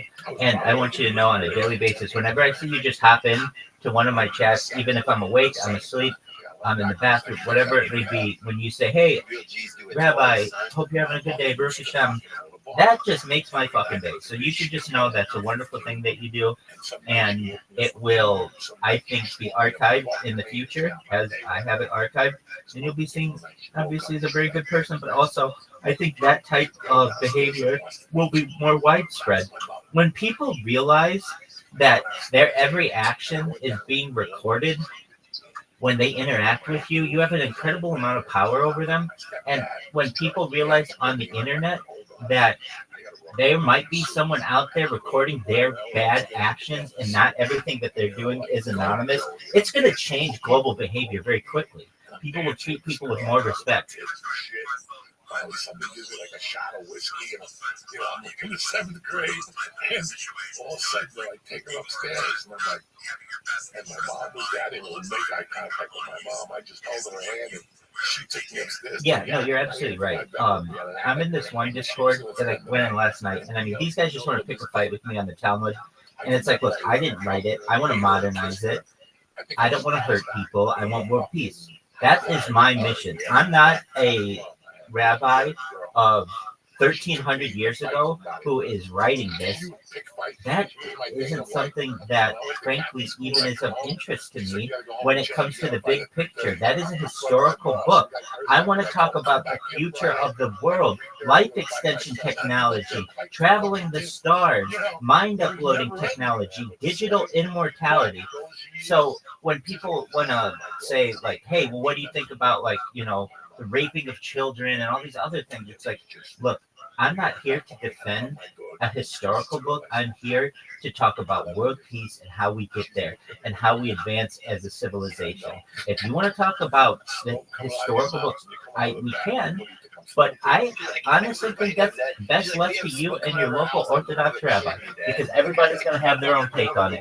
I focus on the future of humanity, the future of everyone on Earth, and that's what's really of interest to me. And, exactly, and I also see a much more open world when it comes to Judaism, and we'll be able to provide that. So all of the things that the people are like, hey, I want to learn the Talmud right now. Okay, well, guess what? We're not going to be able to do that in this Discord with 14 people talking over us, right? Everything in time. I have anticipation to have like the world's foremost course on both the Torah, Tanakh, Bible, whatever you want to consider it, also Talmud and everything else. Every piece of Jewish writing historically that we have. And I'll have enough time to do that when I have, the time and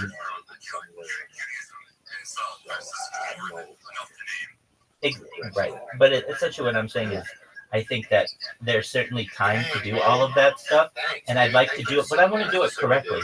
Not even I know it as well as I would like to, and so it'll be essentially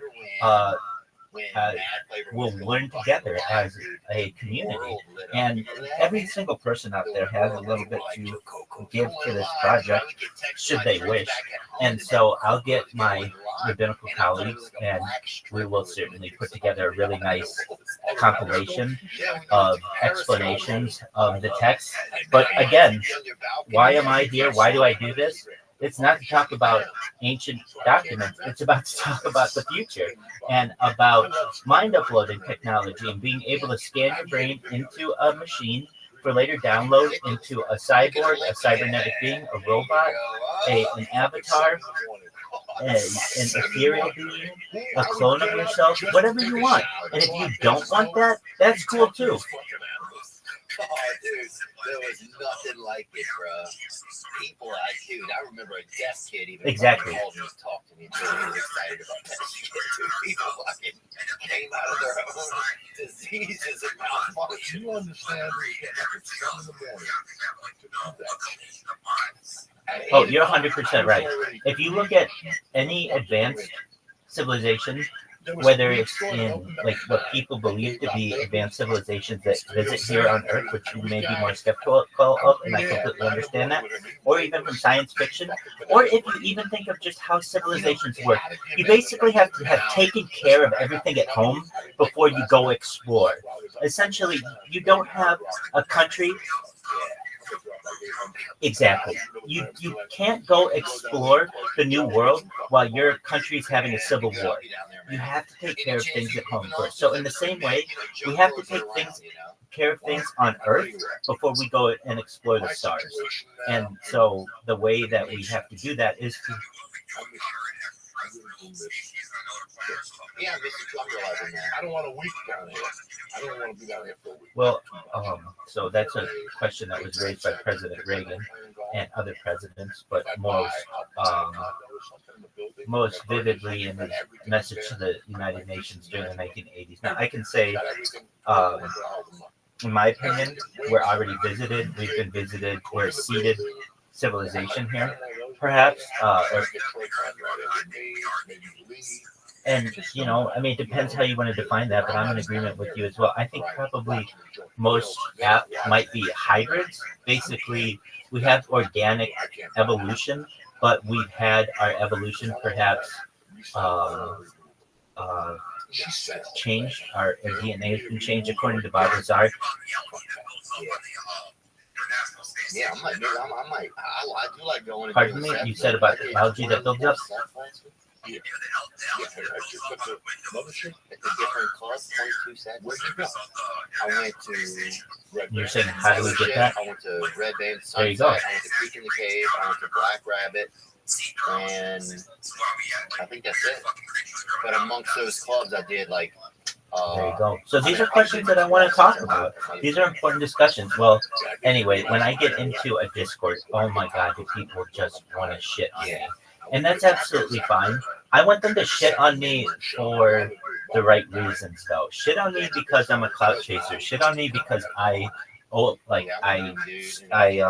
self promote. Shit on me for that kind of stuff. And watching TV, I slept good. Got up early. I hate that shit. It's like just went for a nice walk, get turned, and right back upstairs, watch the rest of some police. Exactly. I do. So anyway, I mean, I'll take any attention I can get. So currently what I'm doing is just being live in people's Discords, and that gets me a lot of attention. Not an overwhelming amount. It can if I want. So how do I get an overwhelming amount of attention in a Discord? All I have to do is talk in it. However, so many fucking people want to pick fights with me, and I don't mean to be this like, oh, woe is me. I deserve it in some ways because I fucking annoy people with my robots. I get that. But even if I'm just quiet and I don't say anything, people just be like, I don't want him in here. I don't want him in here because I don't like him. I don't like his name. I don't like all this other shit. It's like, dog, that's fine. But the world doesn't revolve around you, sweetheart. And, yeah. Exactly. So, anyway, that's what we've been doing. How are things in your neck of the woods? Let's go to lunch Saturday and then go to the fight. Saturday, perfect. Even if you don't go to the fight, it'll be perfect. No. Saturday we'll go. Hey, so are you able to grow your own? Come over. How far was over early Saturday? Yeah. Very right to that. Drop right down the block. Yeah. Drop right down the block. Okay. I gotcha. That sounds good. That's JJ. I mean, like, JJ Braddock. Finish the story about JJ Braddock.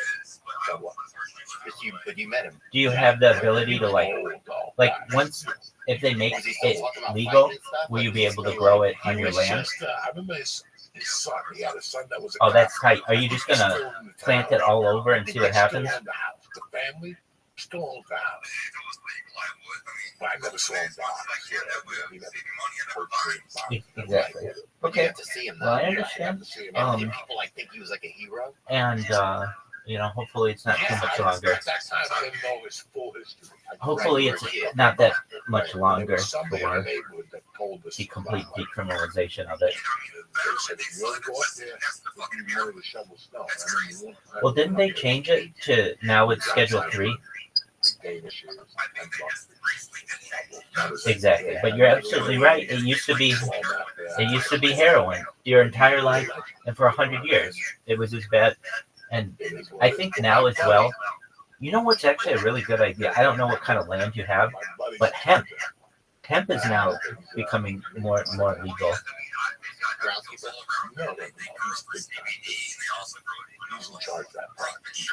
Oh, okay, so they have hemp fields already where you are.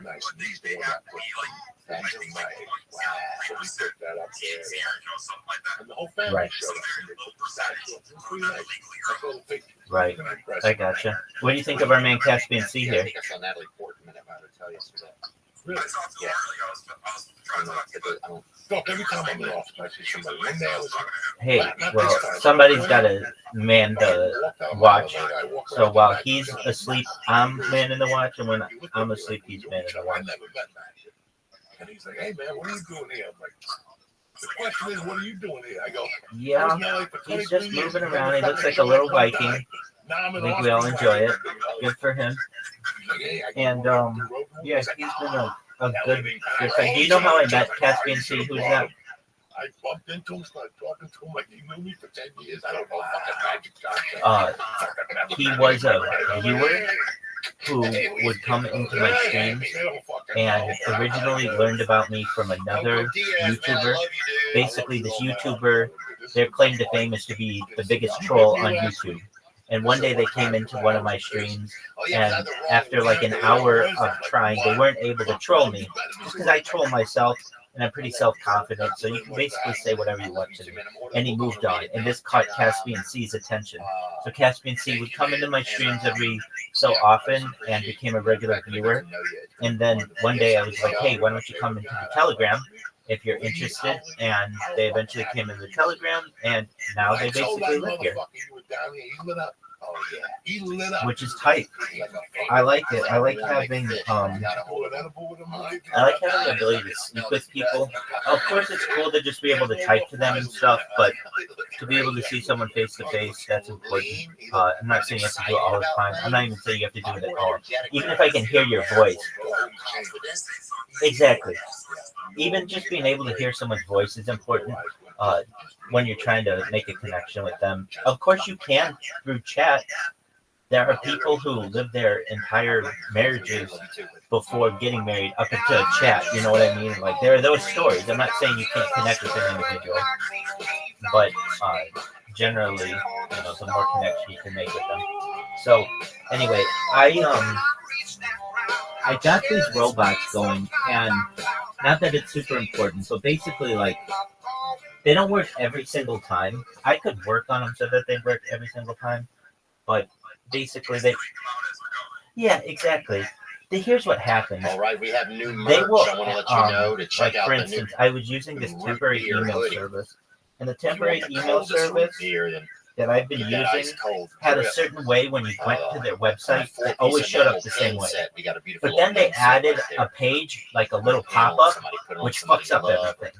Because, like, if they added a pop-up and I got my little robot that just does what it's supposed to do, and they add a variable to it, it can cause a fuck-up.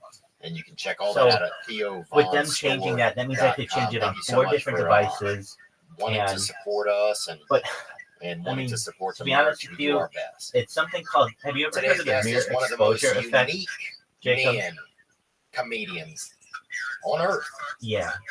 He's a unique no, man. It has to do, it's a psychological and that's a tough thing to be sometimes. Or theory that the more you interact with a product or a person or anything, the more you like it. So the idea is this. You may not like Coca-Cola ever. You may never have had a Coke, but the fact that Coca-Cola advertises so fucking much, you recognize it, and you're more apt to have a positive indication of that company. Does that make sense? Yeah, to some extent. Basically, the more that you see a symbol, or the more that you find out about a person, you familiarize yourself with it, and then just naturally you like them. So, for instance, like, there may be... Yes, exactly. So there may be... Interesting, huh? Exactly. So there may be, like, I didn't really understand this that much, or didn't realize it was being done to me until I started learning more about it. But basically, like, if you have a situation, like, take, for instance, a celebrity who you don't like, they'll just take a celebrity and throw them down your throat. Whatever celebrity it may be. The more that you see that celebrity over years and years and years, you'll just, like, understand who they are. You'll learn more about them, and you'll just grow more accustomed to them. Whether it's a positive or negative, that's up to an individual to decide. But over enough time, you'll just have more of a positive view of that person generally. And so what I'm doing is just taking advantage of that principle with my robots. Exactly. Exactly. So basically, first they ignore me, then they hate me, then they'll fucking love me. And they actually, I don't want to say they fucking love me, but some people do. They come into my stream and tell me they love me, which is a really nice thing. And for as close as you can get to someone, absolutely. And that makes me feel like $1 million. So you should just know. Yeah, and his wife. Yeah, his wife doesn't have. His wife doesn't have anything. Right. Everything he wants. He's giving his wife nothing.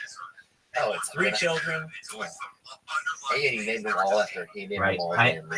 And look, I understand there are reasons to hate an individual, but at least in this case, I haven't done anything to them that's so bad. So at least give me a chance. That's all I ask. You just bought a Porsche too. He's really going through it. You're absolutely right. But if anybody's taking the bull by the horns, I have. Hit me with your hate right away. Let me know everything you don't like about me, and let's move on from there. No, I found the crutches at CVS, and that's how I see it. I'm sure she said I could actually use those. Excellent. They were just All right, like, my friend.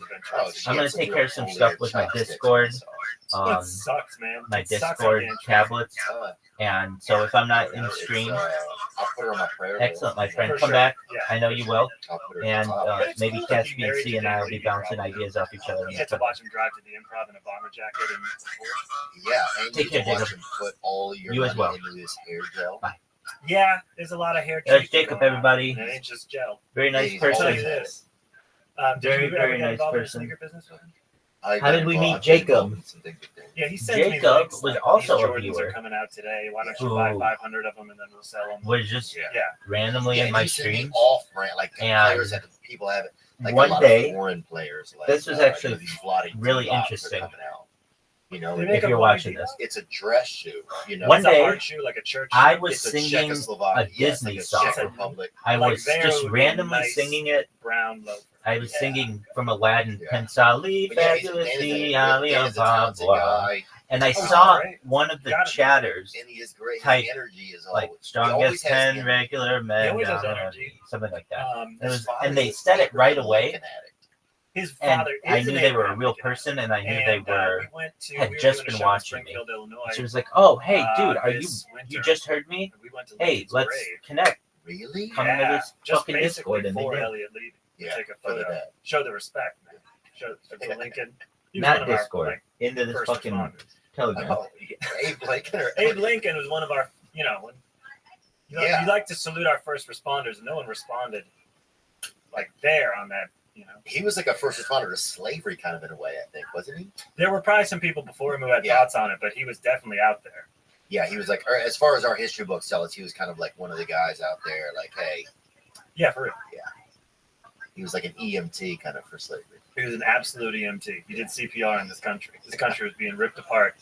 This country was dragged under a car. Yeah, He did CPR on it. Because you would do CPR on someone who's dragged under Yeah. a car. John Mulaney, thanks for hanging out, man. Thanks for having me. It's nice to meet you. Yeah, you too, man. We've never met. We saw each other in passing at the Improv the other day. That was the first time, I think. Yeah. I might have crossed paths at the store once, Yeah. but I think it was at the Improv maybe 2 months ago. Dude, thanks for all your amazing comedy, man. Thanks for yours. You are really interesting to watch. I love like this other. You have like this. You're doing your act. It's nonstop, right? Like I feel like when I watch you, I get my money's worth. You know? Oh, thank you. That's very nice. Because it's like there's almost a couple of things going on. Sometimes you're telling a story or you're telling a joke, but you're also commenting on it with like this, and that's how it's gonna be. Like it's almost like there's this other character, and I can't really figure out what the other character is. Like if it comes from like somebody in your life, or if it's like a, you know what I'm talking about at all? You mean the way I sound on stage, or you're talking about some other ingredient? And that's it's like I'm watching a story. It's almost like an insider trading. It's almost like this other guy kind of pops out of you at the same time and like kind of comments on what's going on, but it's like there's someone out there, there's someone in me who doesn't like the show. Yeah. And who's embarrassed maybe by the fact that he's doing it. You know, like when those multiple personalities come out on an episode of Law and Order? Yeah. They're like, Franklin's not here right now. You know, and you got to deal with that guy. There's someone in there who's like, by the way, I fucking loathe telling this story. Yes, that's what it is. Yeah. It's just, and I just, man, it's so awesome to watch. It's so awesome. That's nice of you to say. I appreciate that. Thanks. Yeah. Thanks. Because I'm like, when's that guy gonna pop? You know, it's like I can't. It almost gives me something else to look forward to while I'm enjoying the show. You know. Okay. Is that not only is John performing, I'm watching, but then there's this other guy who's also part of John, who's gonna chime in every now and then and tell me something. Dude, I had a psychiatrist when I was 17, and he told me, he goes, half of you is this really nice guy who wants to, you know, do the right thing and be a good person, and the other half of you is a gorilla whose sole purpose in life is to destroy the first time. Wow. I think that I can see that. That's interesting. Yeah, I feel I could relate to a lot of that. I don't know if mine's a gorilla. Mine's more probably a chimp, maybe, or. Oh yeah.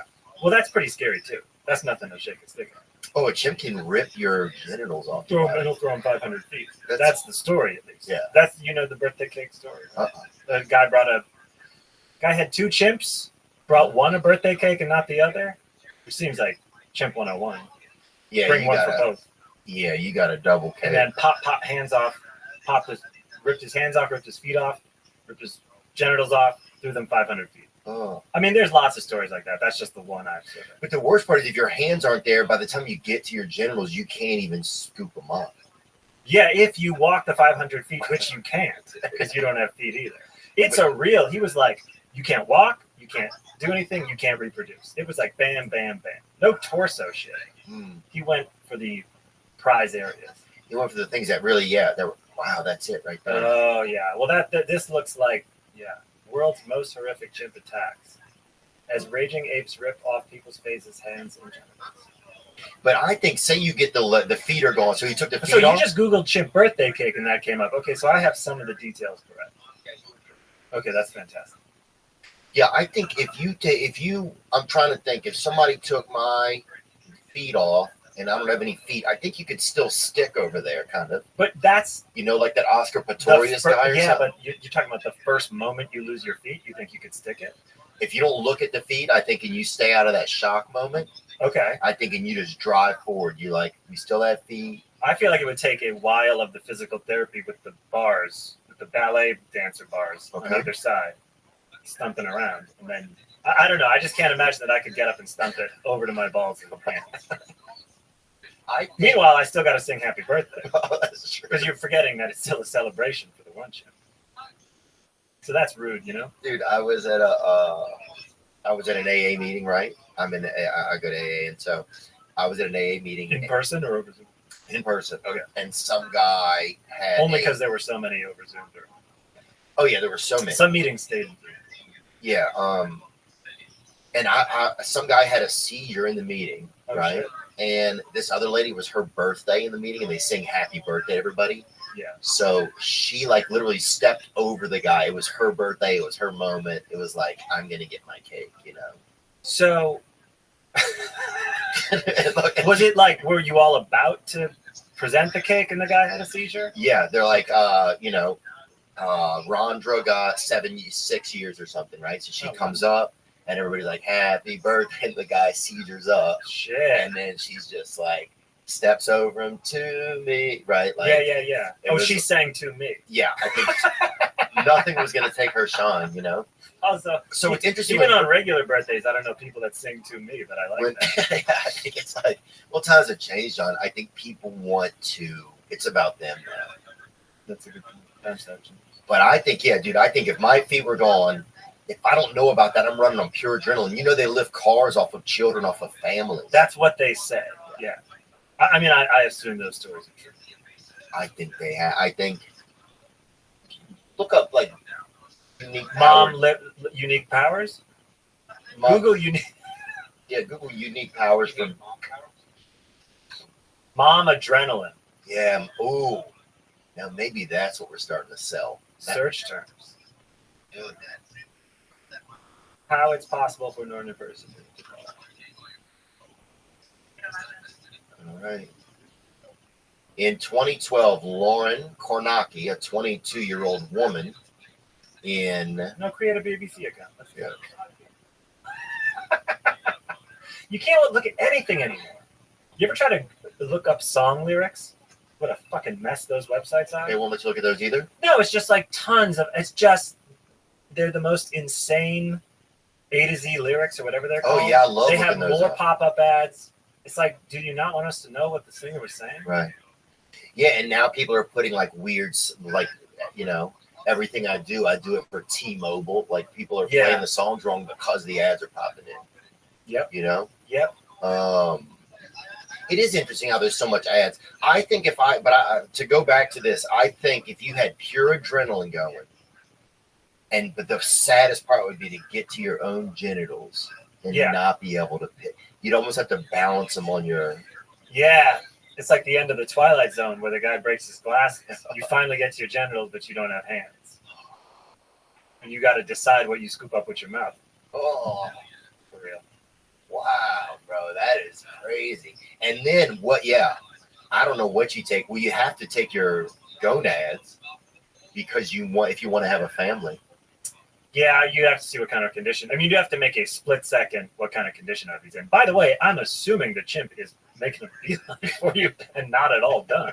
Especially if you stuck it and stumped away. Yeah, that's true, probably. He's going to be right behind you. He didn't mean to just, God, man, it's so harrowing to think what you would do in certain instances, And if you have because I even notice, like, if I get, like, scared at night, Yeah. I'll even say, like, is somebody there?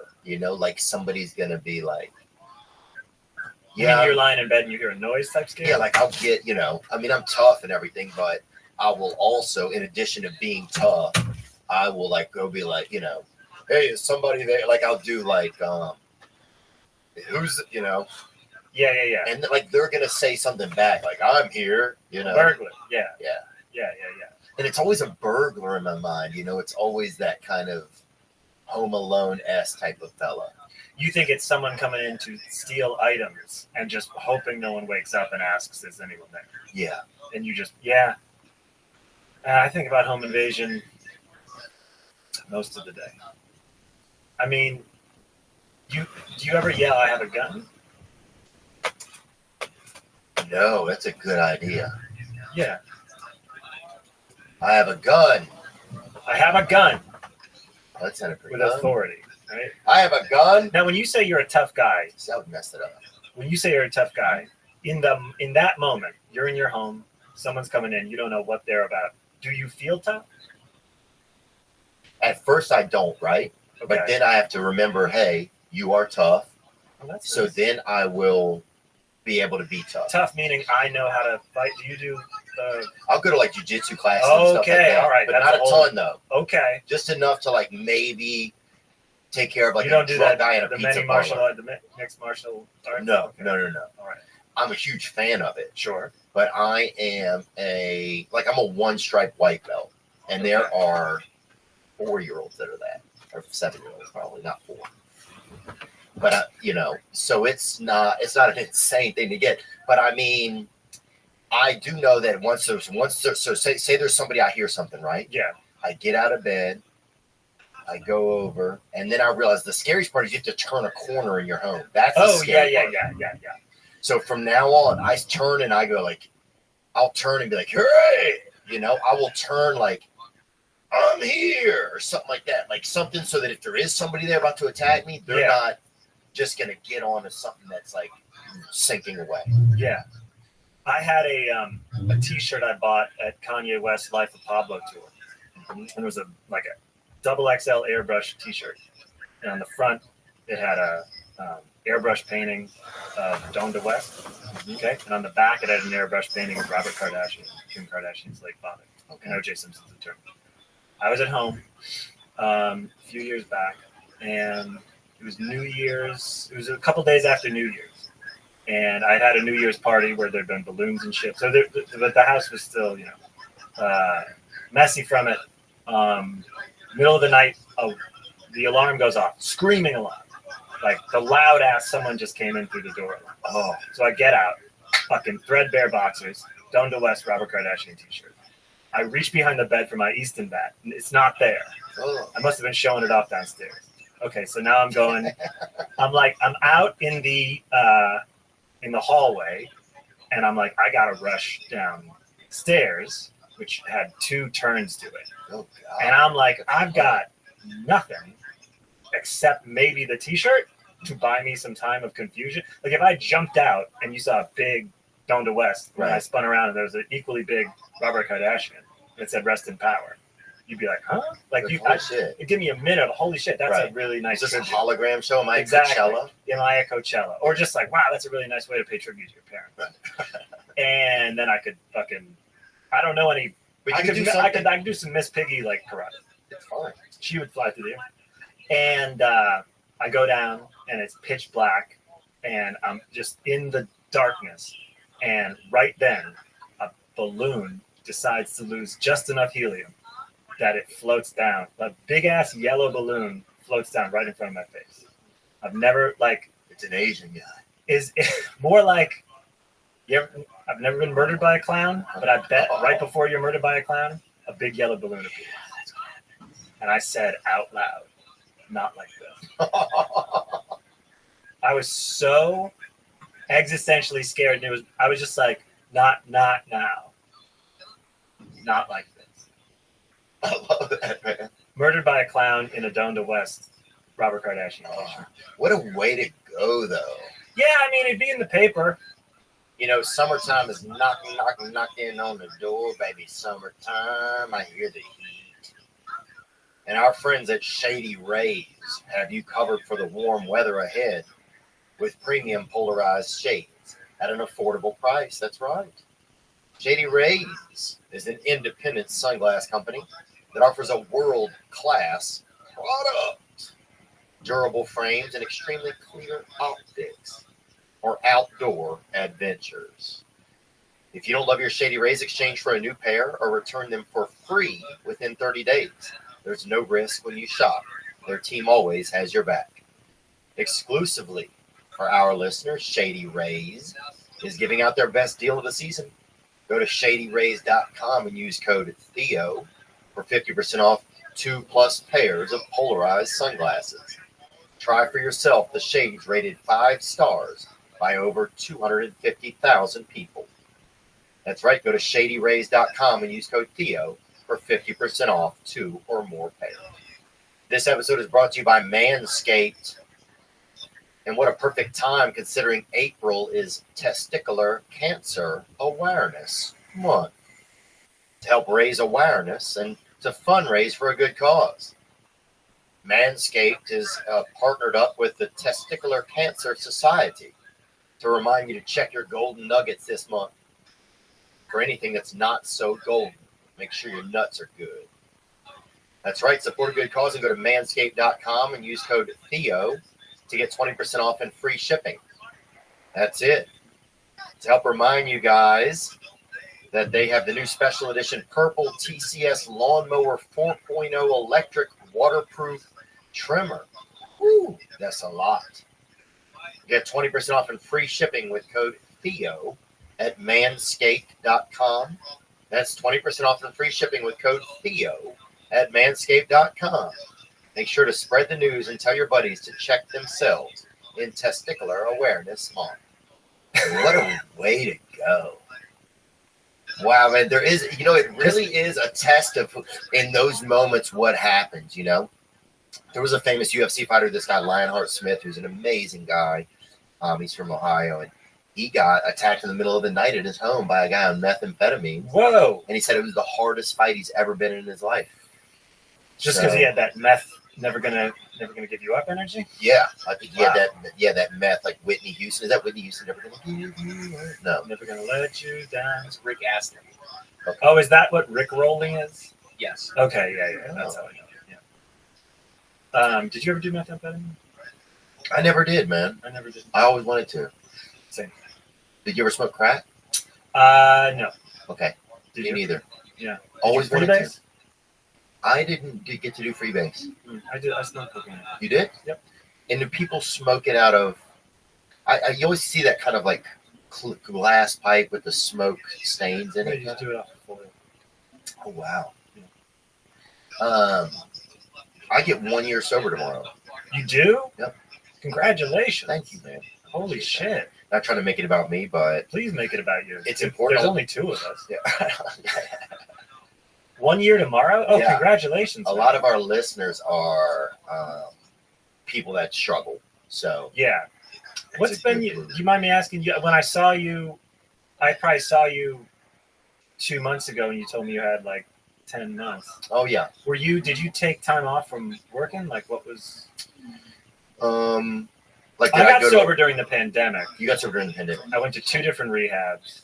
Wow. And by December 2020, I was sober. I was in rehab then. Right. But it was weird because it was during this kind of pause for everyone. Right. So What a blessing that it happened then in some ways. Did it feel like that? did it feel like that? I don't. Man, I gotta say, I did not experience the pandemic the same way. I don't know. Like I was using a lot. Oh, really? And it didn't feel like anything that. I feel bad saying that.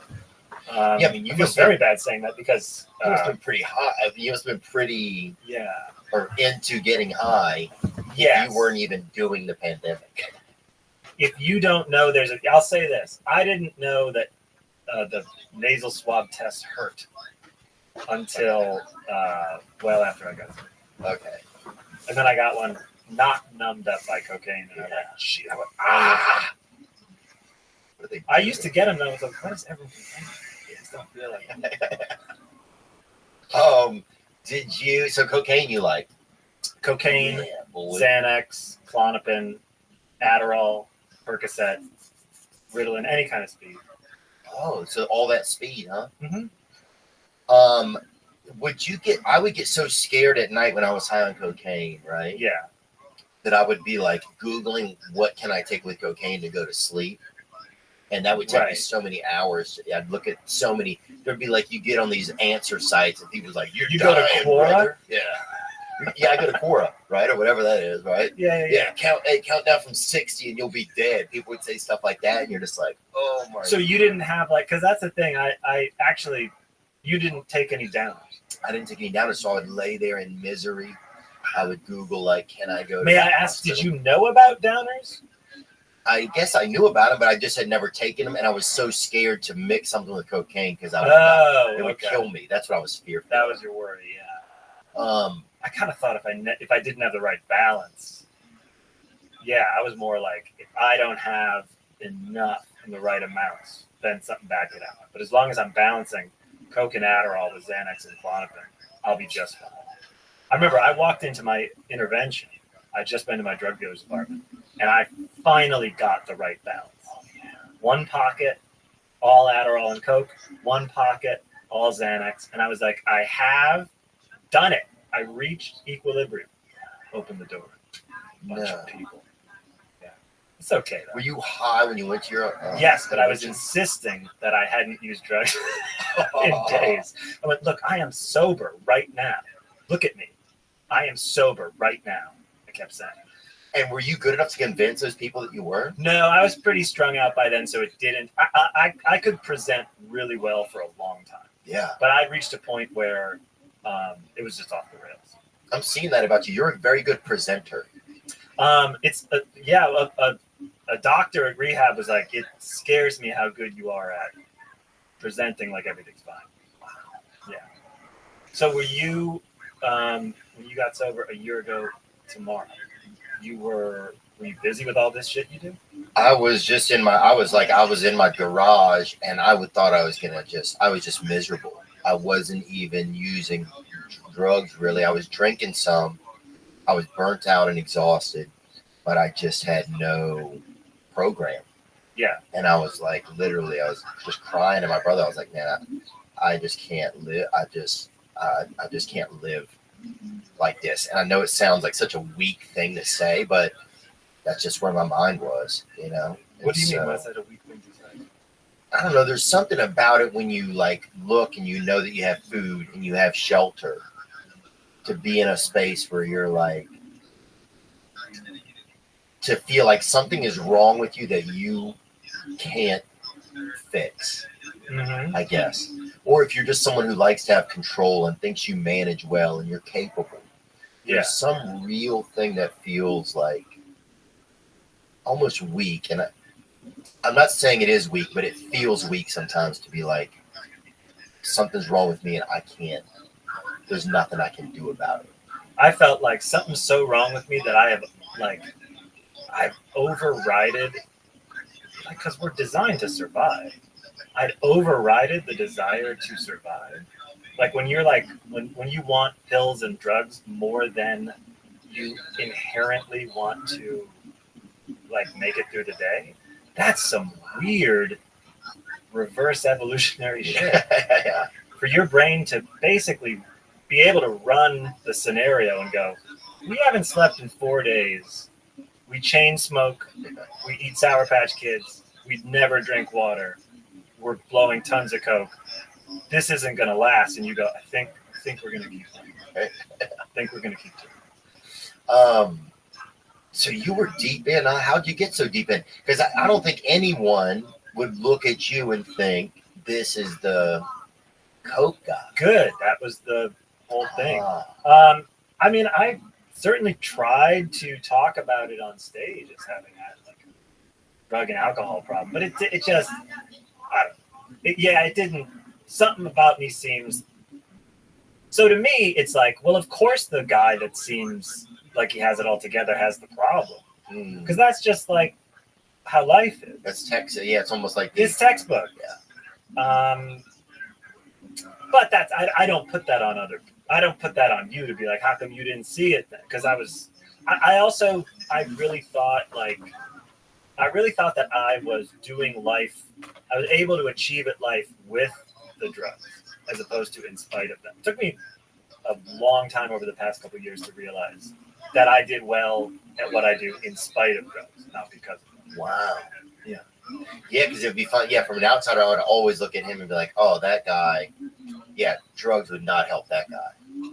Like, that guy is his own, he is so unique in his own way that anything to, abase that or something, or debase that would only mess him up. But I would have thought, like, I'm delivering something people really like, and I think I'm delivering it because I take 2 30-milligram Adderalls and then 1 Z-bar, and so I'm really sharp, but I don't seem jittery. And so I go on a podcast or I go on a talk show, and I'm delivering, and I'm giving people what I'm naturally good at, but I'm a little tired, so I can't naturally do it. So it's okay. It's okay to rip open time-release Adderall and dump the beads down my throat, and then pop a Klonopin, because then I will get to the level that I naturally am at. Like, I just got to deliver what I'm good at, and right now we're running on a lean mixture. And it used to be easier, but now it's harder. So whatever I'm putting in my body to get to that is fine. That's like a acceptable. You're like your own. You're like your own Geppetto almost, in a weird way. Let me think about that. How do you? In what way? Like you were. Because if you were kind of running, if you wanted to get yourself, you were a little burnt out. You're trying to get yourself to the place where everybody loves you at, and where you know you operate best at. So I wanted to be like, I'd see myself. You ever see? Well, I'd sometimes see a clip and be like, I need to be like of myself. And be like, I need to be like that. Oh yeah. How do I get? That guy's confident. Has a bunch of things to say. Yeah. How did he get the? How did he have the thoughts? Oh yeah, I thought. Look, man, I miss my old self sometimes. You're using self? No, just myself. Like a few years ago. Yeah. There was some, that's what I was chasing something. There was some moment, maybe, like 2007. I didn't know what it was, but I was like, I had some electricity in my eye. Yeah. Where, wow, it's so I got to get back to that, and I just got to get back to that, and I just got to get back to that. Yeah. Somehow it'll happen. Somehow I'll find the right amount. For real, like. I'm 100% serious. That's what I think all the time. I look at old things and I'm like, oh man, I miss that guy. Yep. That's a really entertaining person. Yeah. And I don't even put it on, I don't even mean like, people demanded, I'm not acting like I couldn't have taken a break and, not like the audience demanded this, not at all. It was what I wanted to do. It's what I wanted to do. I don't get that perception. Yeah, no, okay. But it's interesting. Yeah, I wanted to feel back to myself. I wanted to be like, that guy was so creative and original. I know. Now, I think some of it... To take drugs because you want to feel like you're 12 or 13 again? It's a little messed up. Huh? It's a little messed up. Yeah. But it also makes sense, I think, if you... For me, some of that goes back to... I think I felt like I missed out on some childhood, so part of me wants to get back to that. I think there's some psychology. Missed out on it. Just missed out on like having some moments of childhood that would have felt more comfortable and fun. Okay. But I think part of it is I used to like the element of surprise when people didn't know me. Uh-huh. You had an element of surprise to people. Yeah. And there was something that was nice about that. It was like it made you be able to be the only one who presented you to people. Yeah. And then as you get more popular, I think is the term that I'll use, or where people have seen more of you, then there's some expectations or the thing of surprise, which made me feel like unique, that I could just be the controller of me. Yeah. That goes away because people have already seen you and have some interpretation of you. Mm-hmm. And so I think this all may sound really egomaniacal, but that bummed me out a little bit, because I think the only thing I ever felt like I had when I was growing up was myself. Okay. And so I wanted to be able to authentically present that as much as I could. Yeah. And that goes away as you get more people have seen you. Does that make any sense? 100%. Okay. I mean, I don't know what it means. Dude, people used to have stage names for a reason. Because, they could go home and be like, Johnny Starlight is the guy on stage. John Mulaney is me, the person who the person. Like, I gotta say, I don't, there's some real destructive part of me that I've worked on a lot, but I wouldn't say I have low self-esteem day to day, which is a really nice thing. Mm-hmm. And it doesn't seem like you do either. So it becomes like, I like myself. If you like yourself and then yourself is out there in the world and they seem like, you just got to think of them as two different things. I'm not saying this that articulately. People had stage names because they could be like, well, that's something else. Right. That's not me. That's not the little kid I was. Right. Yeah, I think It now probably comes from like, those people would have fake names because they'd read a review of themselves and it wasn't their real name. So they'd be like, oh, that's not me. Right. That's a thing. Now it's hard. Now everybody knows everything about you. Within reason, yeah. Yeah. I mean, it's hard to detach. It's hard to keep some things to yourself. It's even hard to. Yeah. Though, I mean, whatever people put out there is also... Right. Who knows if it's real or not. Yeah. But it's like it used to be like I remember we loved Michael Landon growing up, right? We have drawings of him, and once a year, Yeah, you have Highway to Heaven behind you. Oh, yeah. We meaning your family? I mean, it's whatever political party builds that, dude, I'm voting for him. I'll tell you that. He was dying through my whole childhood. Like Michael Landon, like I just remember being a kid and being at the supermarket and like every National Enquirer was like, Michael Landon's final battle. And I was just like, is this person, I didn't even know he was an actor. I thought he might be famously ill. Like just a guy in a jean jacket who was always sick. Because I never saw Bonanza till like he was on Nick at Night. And then, there he is. God, look at him. So what, you were into Michael Landon from Bonanza? We loved him from Little House on the Prairie. Oh, God, we loved him. You know what's crazy? One of the first times I learned about drug withdrawal was from Little House on the Prairie. Oh, I know what episode you're talking the about. The opium episode. Yeah. Isn't that fucking crazy, that episode? Yeah.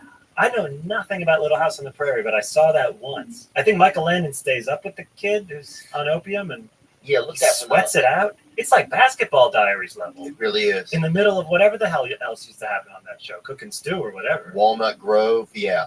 A lot of that's when Pink Eye, you would lose a twin to Pink Eye. I remember one episode Twins would be born with pink eye, and it was a real. Oh, you real lose problem. one. Yeah, there it is. That's Albert Ingalls right there. He was addicted. Was that character? So I know nothing about the show. Was that character's whole deal? Was that he was a morphine addict, or was that just a special episode? No, he was adopted, and so he had this kind of interesting space. He was always kind of could play this outsider character. But he was a friend of their daughter. He was a friend of the daughters. Okay. Albert Ingalls. I saw Nellie Olson one time at a Starbucks. Who's that? She was the blonde on the show. Okay. She was kind of like. I really only know the opium episode, but okay. But She's I saw the daughter, and I was excited. That's really cool. I know she wasn't excited to hear me tell her. I saw the little woman that remember the principal in Kindergarten Cop. She's a smaller woman. Let me think. Her name's like Linda. Not Linda Ronstadt, huh? No, not Linda Ronstadt, the singer. Linda Hunt. Linda Hunt. Thank you. I saw her at Bristol Farms. I was excited. There she is. Ooh. Remember, she goes, "What did it feel like to hit that SMB?" Yeah. Anyway, I saw her at Bristol Farms. That just made me. I just thought of that when you said you saw Nellie Olson. Yeah, Nellie Olson. So why did you bring up Michael Landon? I'm sorry, I took us on a We used to love him, and we would draw every year. Mom would usually at Easter, honestly, we would draw a picture of him, and whoever draw the best picture, we'd get like a candy or something from Wait, Mom. you and your siblings would do this? Yeah, and whoever would draw the best picture of him would get like a candy or something from Mom, and he was supposed to come to town one year or something like at the fairgrounds or something. Where'd you grow up? In Louisiana. Okay. But something happened. There was like a storm or something. He couldn't come, and Shit. all the women's hearts were broken, man. Mom went down there, and it was like our big Mom's gonna meet him, Oh man. And Did we you guys were- bring the pictures to show? No, we didn't go. Oh, it was Mom just like went. women only.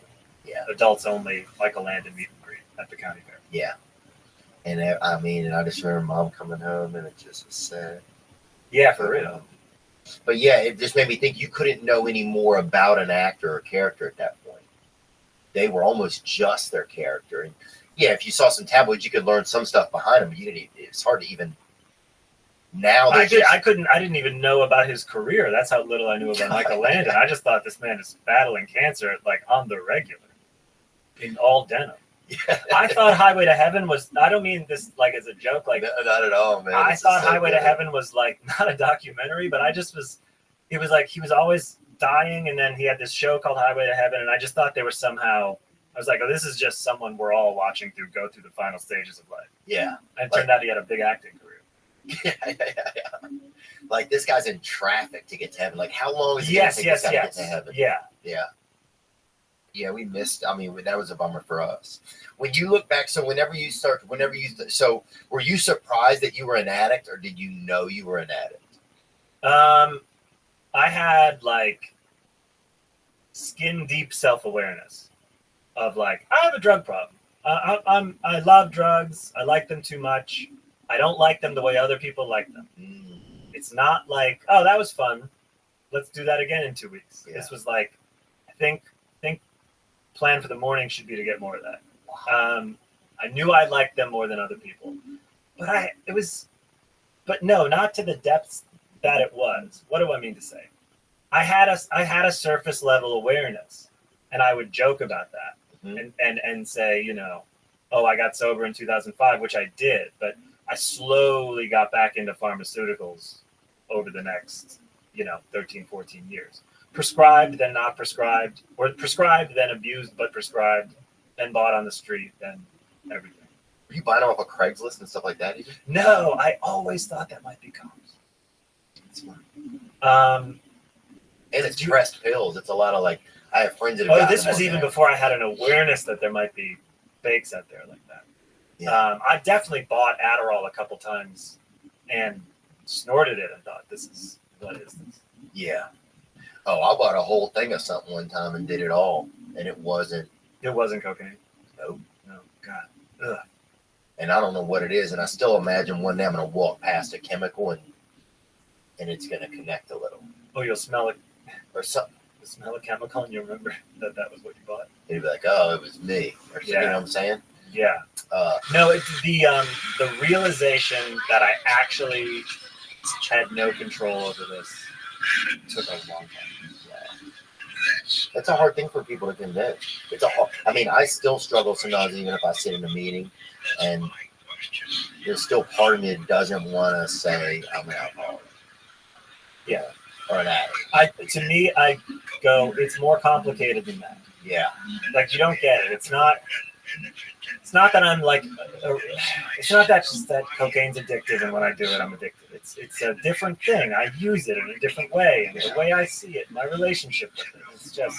Yeah, I kind of have a romance. It's I romanticize it. 100%. I romanticize everything in my life. Me too. Yeah. Do you think you're in a movie? No, I don't. I do think I'm in one of those fun houses sometimes, but the fair is fucking great, Oh wow! And it's just the storm came. Michael Landon cancer. Michael Landon cancer.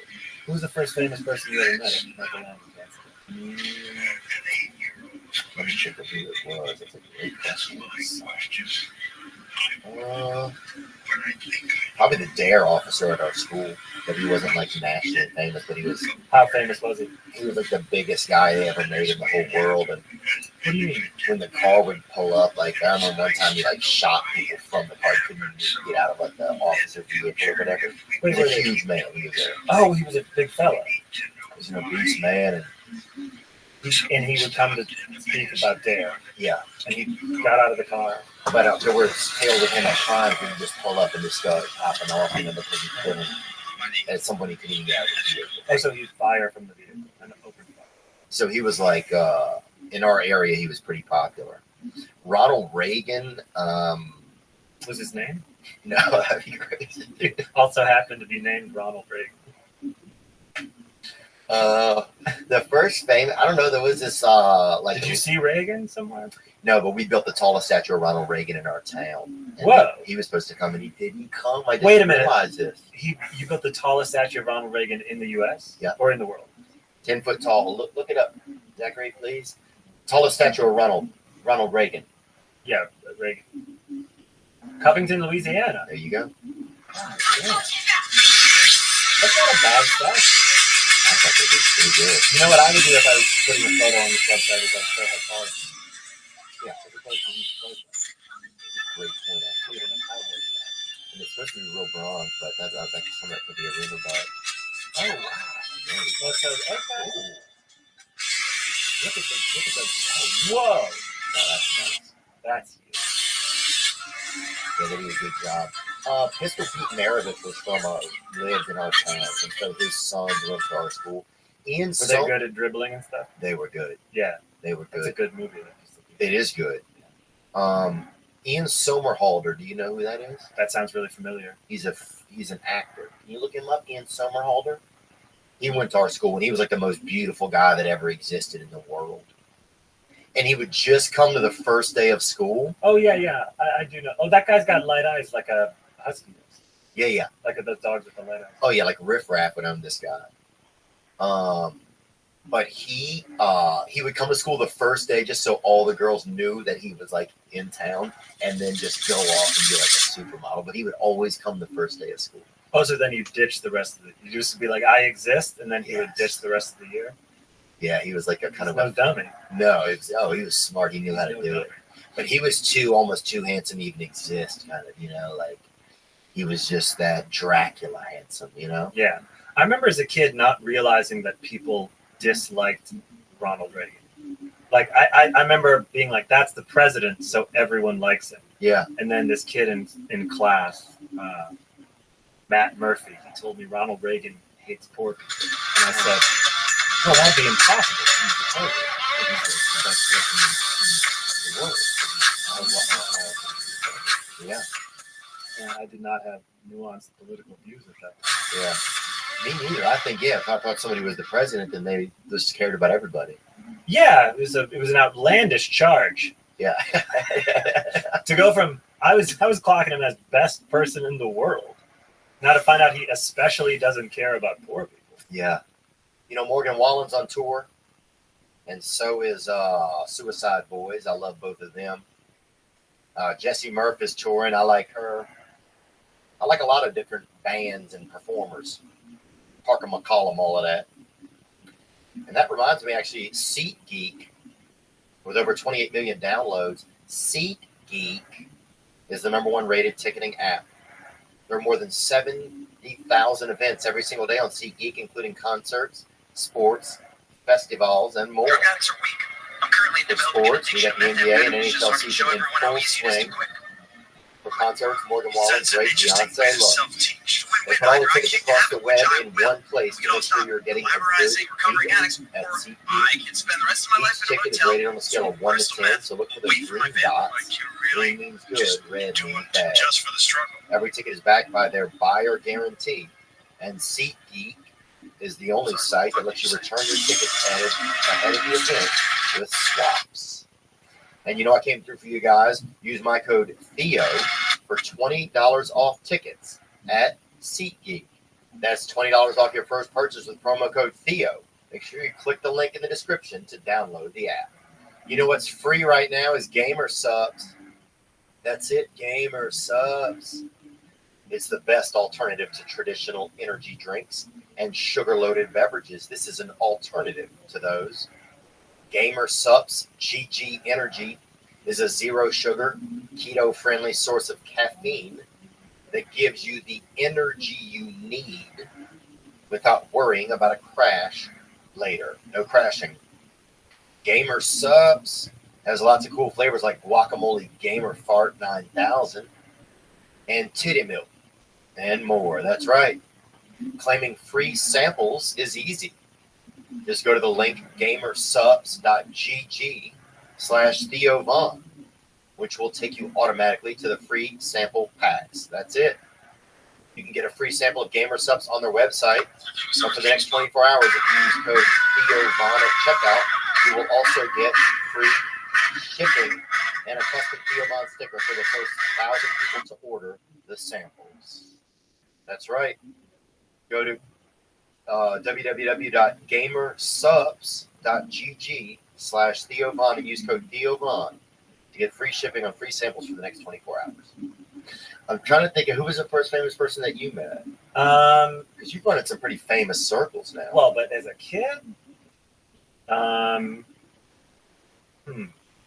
And you're from where? You're from Chicago, Illinois. Oh, wow. Yeah, we grew up in the city. Mike Ditka, maybe? Did you see him? You know, I'm trying to. I feel like I saw Chris Chelios? Jim McMahon somewhere, but I can't. I can't swear. Who was the first I ever saw? Jim McMahon, or was he just so famous I felt like I knew him?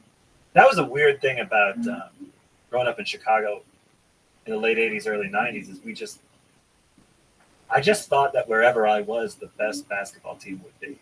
Like I kind of associated it with my own. Well, yeah, and having with my own presence. And moved to LA. Wow, that's crazy. I was just like, well, of course, like and everywhere we would go on vacation, and people would be like, Chicago, Michael Jordan. I'd be like, yeah, I know, like we got it, we did it, we got it covered. And then you moved to LA, and then I moved to New York. Well, also the Bulls just they were so good. 97, 98, 99. I saw BJ Armstrong at my gym. Wonderful, wonderful guy. And I love seeing him. Yeah. Every time I see him, I'm like, I know it's you. He's like, you told me that 7 times. He's out here in LA? Yeah. He's an agent, I believe, at a sports agency.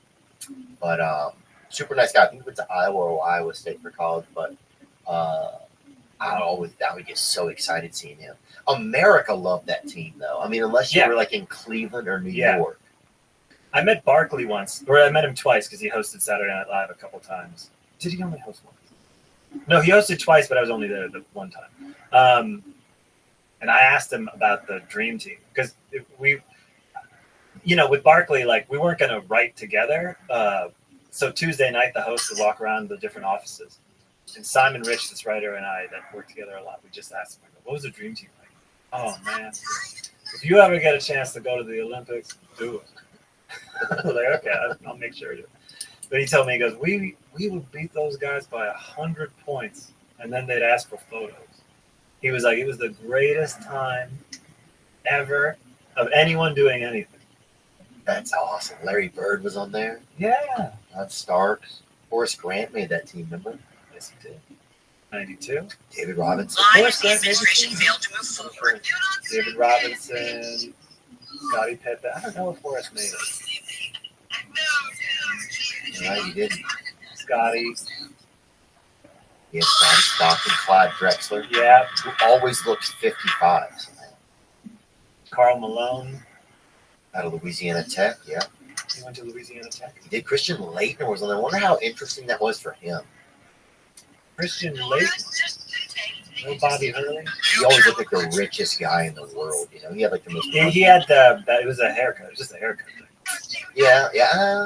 Let's zoom in on Laettner a little bit. He kind of had the most punchable face in a weird way, which is a messed up term to use, but he had it. Man, he had a little damn punch. Was it him or him? Christian Laettner's right there, yeah. Christian Laettner, you got the magnifying glass. He looks a little zooted out there. Yeah. Dude, I ended up. Did you ever have a weird scenario? Because I had one. Like I ended up in a taxi cab. Okay. Zooted up. Man. Some girl. Where were you living at this point? I was living out here. Okay. And that's when I kind of like I had a couple nights in a row where I got really just coked out, right? And I started just. And then I was in New York one night, and a girl said something to me in a taxi. Oh, I tried to give her a smooch, right? And I wasn't being aggressive or anything. She was flirting. I tried to give her a smooch. She kind of like rejected me. She was kind of mean about it, right? Or I took it as mean. Okay. And it was fine. She got out of the taxi. There was no animosity between us. It was just, it wasn't going to happen. But then something in my head, like I told the driver, let's go get some cocaine, So next thing you know, me and this taxi driver are getting some cocaine. And then he, at one point, wants to get some hookers, The taxi driver? Yeah. I'm surprised he didn't think it was a sting that you were asking to get. I feel like that's a lot of drivers actually. Yeah, I think maybe, yeah, I guess you didn't give You didn't seem undercover. Yeah. I seemed overcover probably. Or I think he's like, damn, somebody better cover this. You were covered, yeah. So anyway, dude, fast forward a couple hours later, I'm driving this guy's taxi. What up, boo? And we're talking about an LA yellow cab? We're talking about enjoy. New York. I'll give you something to look at, girl. New York yellow cab. Okay, great. We're up in North Harlem. I'm driving this guy's taxi, and he's in the back with a hooker. Did he have the beaded seat thing? How was the seat comfort? The back seat was pretty nice, I remember. No, but the front seat once you were driving. I thought it was pretty good. I was pretty scared. I just wanted to get back to my hotel. Sure. And I didn't know. I would love to be up in that cockpit for a second, of a real New York City yellow cab and just see the setup. Because I never get my setup right. It felt like drinks to phone cord to just like, I never feel like I have my console right. Yeah, you're right. So I'd like to see how they do it. I think it felt like somebody had sat in there who had it felt like the guy in there was like he was going to leave his children probably. Oh, okay. It had a sinking. Yeah. You could feel the despair. Also, the guy was in the back seat. That's true. So it wasn't just that. So in terms of his vibe, you had to come in from a bunch of directions. Right. And then anyway, so I ended up and I had to do Opie and Jim Norton that morning, right? Oh, wow. So I ended up on the radio, and Daryl Strawberry was in there. And I get to the radio station, I can't even talk, right? I'm just like blasted out of my brain, And I'm still thinking, I was still ducking off in the bathroom. I'm doing cocaine in the bathroom, or in the stalls at Sirius Radio. Andy Cohen's in there peeing in the next one, talking to me, right? And I'm just sitting there, just blasting up. Yeah. And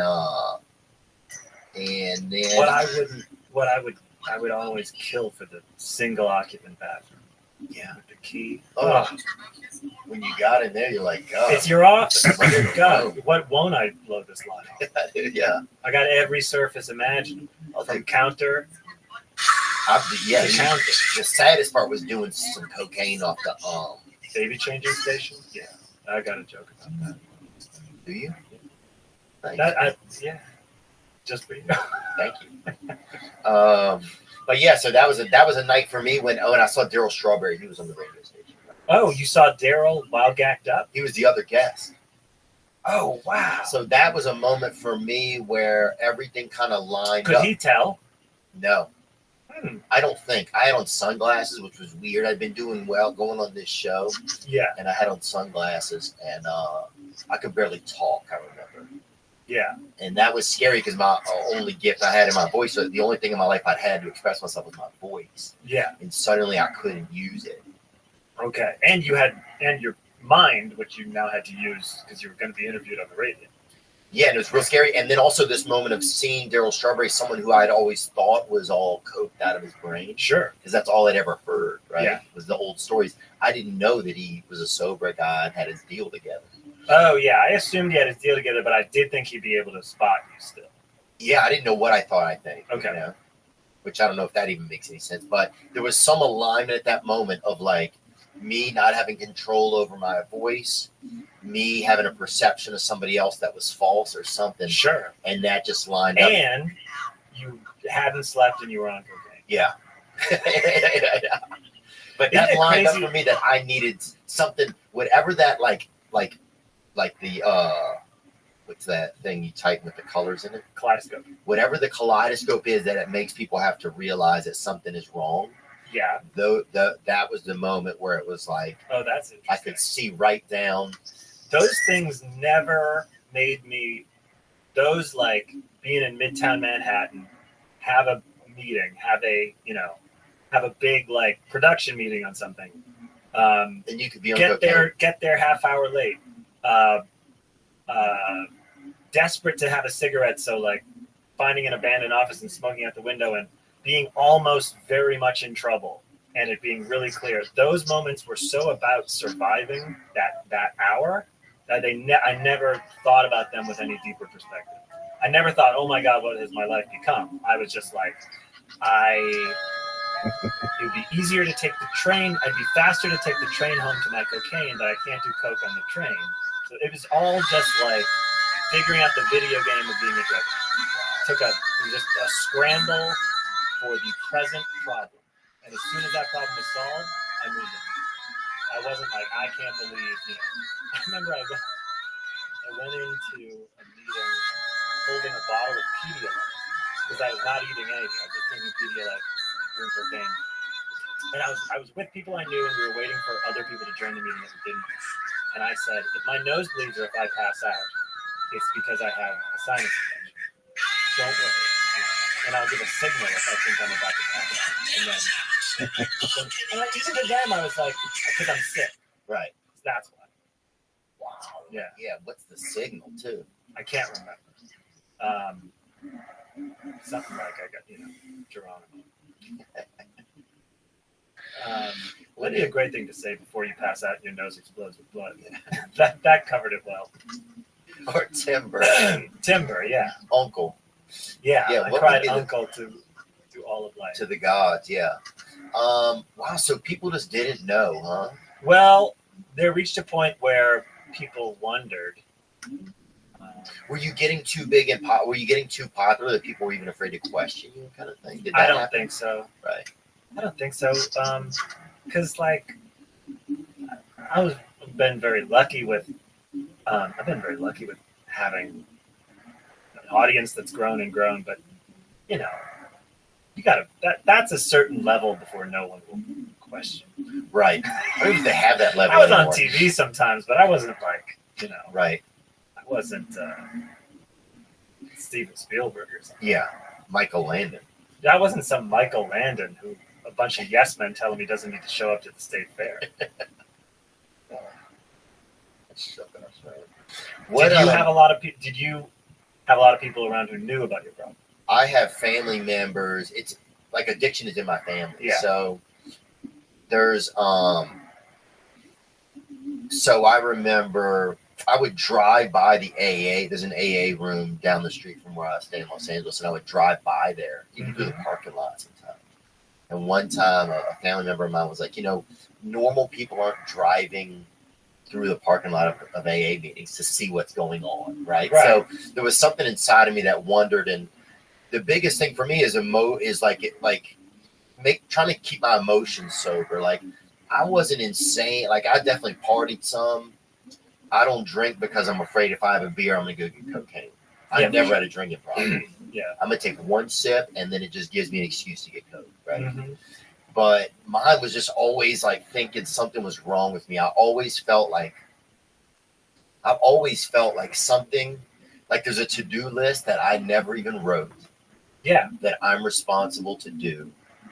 And the pain, the energy, and the responsibility of it is always, every day when I wake up, I'm like, I gotta go. I just have to do so. I always have to do something. It's just, I'm trying to prove myself to nothing. Yeah. I don't even know what it is.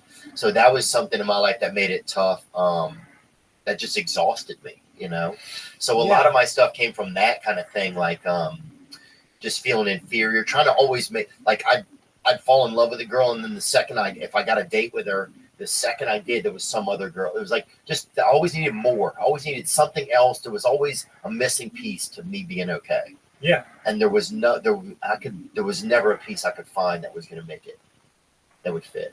There was no piece out there. It was just there was something wrong with my program a little bit. How did you feel at that time? Did you feel like other people and other things need to fall into place so I'm happy, or did you feel like it was on you? You know, people who blame the outside world. Yeah. They go, yeah, my problem is that people come into my life and create stressful situations. Or that thing of like, if you meet one asshole one day, you met an asshole. If you meet an asshole every day, you're the asshole. I think that happened kind of later, but early on it was just, I'm not doing well enough. I'm not doing enough to be okay for myself, was what it turned into. Doing enough, like in your career? In anything, something. Yeah. And it was always this invisible thing. Like, nothing was ever, I couldn't manage well enough to make things okay. Even if I was managing great, you know.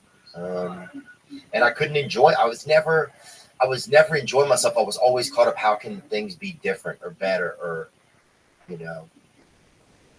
So a lot of that stuff for me, a lot of like not even knowing who I was, like needing you to let me know who I was, if I was okay. Yeah, for sure. All that kind of stuff.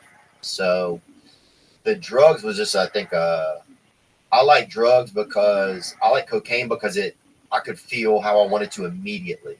Yeah, of course. Like liquor and beer and stuff, it's like, that was just a bunch of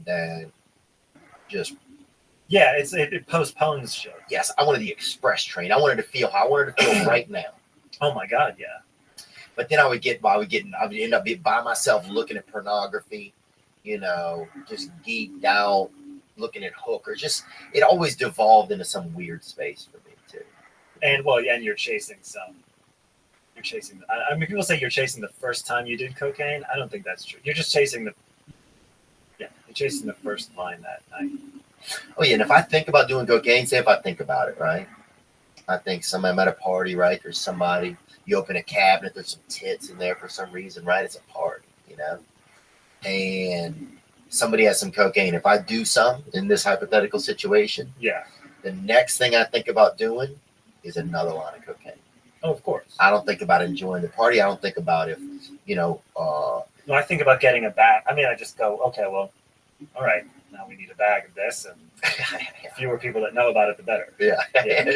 Now, that was a fun thing, too, is the secret espionage side of it. It was almost like you were. Oh, my God, yeah. You were like the bad guy that everybody was looking for. You talk about the Craigslist thing. I mean, there was a guy, I don't know, it was a Craigslist ad that someone was selling Adderall in LA. The ad was written like, home from finals and have all this leftover Adderall. And I remember thinking, how can I pull up?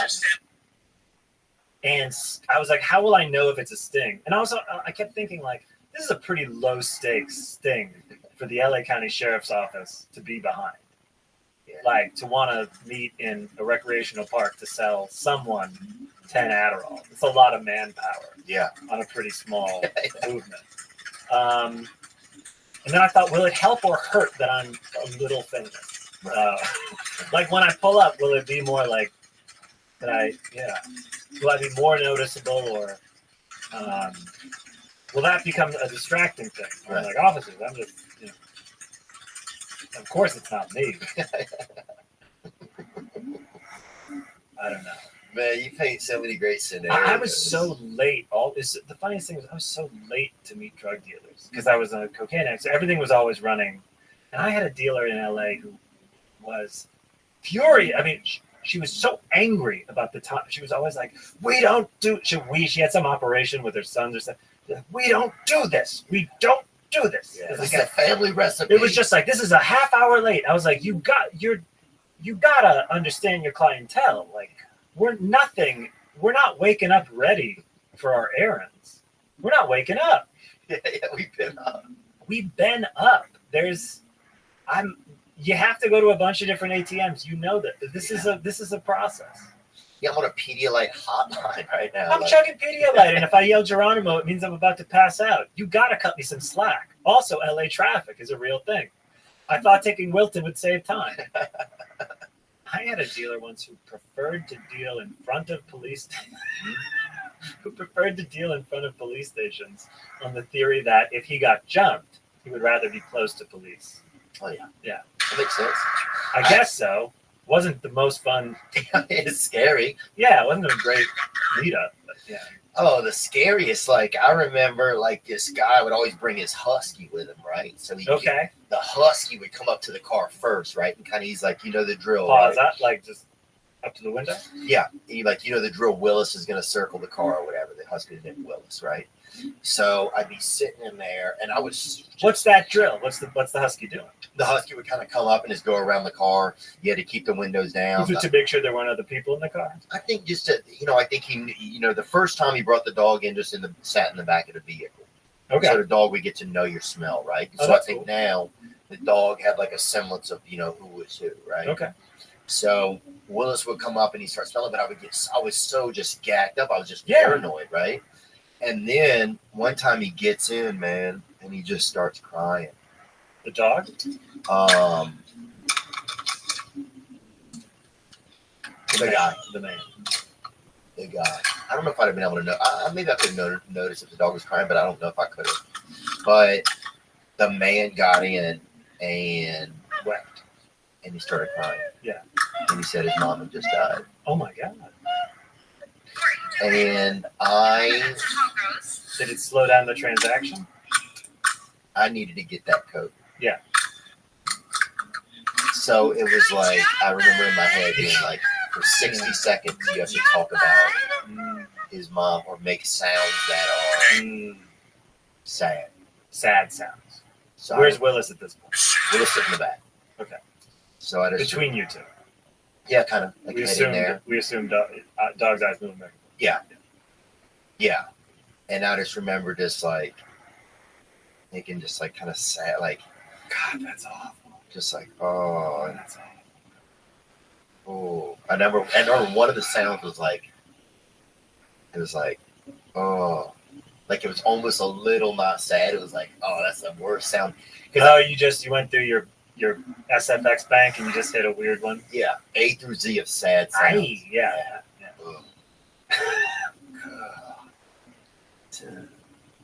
And just like, but I remember I got to one. I was like, oh, because I'm just thinking in my head, 60 seconds, sad sounds. 60 seconds of sad sounds. Get to the code. Yeah. And the dude is crying, man. It's just so moments like that where you're just like, what is going on? I don't know how to handle this. Well, I will say there's a lot of factors in that story. And yes, you could have had more empathy in the moment, but he's also a drug dealer who brings a husky into your car, and Willis is sitting in the backseat. So it's an odd situation. Yeah. It's not like anyone else would have handled it a lot better. Yeah, I always took odd situations like that, like it was totally normal, I think, and I still have. But yeah, 100%. Nothing about that. Nothing about those things. I remember thinking, like, God, the day is. How do people get through their day with all these meetups they have to do? Yeah. Cocaine dealers, you mean? Yeah, just they were like, buying pills. Yeah. I was like, what? I can barely. I got a call, but I'm supposed to meet this person at 4. I'm not gonna. You know how many business calls I did on mute? Like on a street corner. Being like, you said 6. You said 6. You said 6. Yeah. Okay. Cool. Yeah. No, I mean, we love the script. You said 6. I was like, it was a real, it was exhausting. Yeah. But it kept you in the moment. I'll say that. I had reflexes like an alley cat. Like, we grab this. It was like people meditate to be in the moment. Like when people do like mindfulness meditation, it's to be fully present. And like when I was trying to get drugs, I was like, okay, bird, siren off in the distance, bicycle. That's the second time. Like every single thing. Yeah. It took you right there. Maybe right there. There was some immediacy going. Maybe there was something about that I really liked about it. That it puts you right, like, because now I will say this, I've thought a lot about the moment, right? Mm-hmm. Like the moment doesn't exist as much as it used to. The moment, it used to be, if something happened, it wasn't recorded all the time, it wasn't captured on a phone. If you had a good story, you had to get to your friends and tell it. Yeah. And if somebody else had a good story, you had to get them to the party that you listen to what happened to Ron, right? Yeah. And that was the only way. The moment was like, it wasn't able to be captured, right? Okay. So it had so much value. Whereas now all moments are captured, right? So it's like there is not as much value to them in a way because they're. Yeah, well, do you think that's the capturing of it? Like, you mean you can get a photo or a video of it? Or do you think that as we get older, we just had so many moments, they become, I don't know, they just become a little less? That's a good point. Like time, people say that about time. That's a really good point. Like time, when you're young, everything takes so long, but when you're older, it goes faster because you've done it so many times. Yeah. Like we both get to do really exciting things, but we've done versions of them before. You can't talk about gay people. Everybody gets all worked up. This is what I thought it might be like. Okay, yeah, it's the same feeling. Yeah, I think I never take stock in a moment. Really? I never do. I just like. I never like playing the world's greatest venue, or I never. And then later I can appreciate those things, but I never have. I remember I was down in the bottom of Patagonia in Chile, and it was like all glaciers, 3 hours from Antarctica. I was just staring at the sun setting over all these places, and saying to myself, "Try to enjoy this. Try to enjoy this. Try to enjoy this." And it later I appreciated it, but I never really. Oh my God. Do you think that the world is boring to you? And this isn't a judgment of you. This is like sometimes as I think as someone who's been in and out of recovery and stuff like that, I've noticed at times that I looked at the world in ways the world always felt a little bit boring. I used to have that. I did. Yeah. Or that boring. Not that the world was always boring, excuse me, but that boring was the absolute worst state. Boredom was intolerable. Yeah. And it's tough if you have a creative mind, because a creative mind can get kind of bored kind of easy because it can think of different things. Yeah. So it has more toys to play with, I also have a thing, so it's less, like you were saying, you had kind of a grass and greener envy for, you always wanted more of some other scenario. I also, like, I reached a point where I felt very satisfied. I remember I was doing this tour in 2017, and I was on stage at a theater in St. Louis, and it was sold out, and it was a Tuesday. It wasn't like, and I remember when I first went to the Comedy Cellar, Rock or one of these guys being like, anyone can sell out on the weekend, wait till you sell out on a Wednesday or a Tuesday. So I'm on stage, and it felt like the end of the movie Comedian, the documentary Seinfeld, which when I saw that, I was like, that's what I want. I want to stand in a theater and do stand-up. Like, that's what I want. And then I was doing it. And I thought, it wasn't a bad feeling, but the feeling was, okay, this is it. This is kind of as big as I pictured. Like, and I'm doing it, and that's great. Right. But I had a slight feeling of, I don't know, okay, I don't know what's next. Like, I was a bit, I started to freak out because I was kind of sad. I was a little satisfied. Yeah. But I don't want to make it seem like it was a good feeling. It was an odd feeling. Yeah. Well, or sort of, this is it. This is what I wanted, and it's pretty cool. Right. But having a goal really kept me occupied. And I wasn't sure if I had another one. Wow. Dude, that sounds like a great entry to like a detective scenario. Having a goal really kept me occupied. Yeah, having a goal kept me moving, and I had reached. Yeah, it seemed like, it was a very, very lucky goal. I got a pee. Yeah. Okay, cool. You're right. 100%. When you think about so I think that these days there's kind of like can I ask you something else about addiction? Go ahead. Okay. I think there's like two types of addiction that I notice. I notice people that are like alcoholics, right? Like they have what is in like the big book of alcoholism. You know what I'm talking about? The disease, book? Yeah. Yes, they have the disease of alcoholism. Then I also noticed there's this other group who have opioid addiction, right? Yeah. And I'm not saying that some of them couldn't also have alcoholism. No, but there's something about the. I mean, there's something so insidious about opioids and how they get in people's wiring. Yeah. That you're not.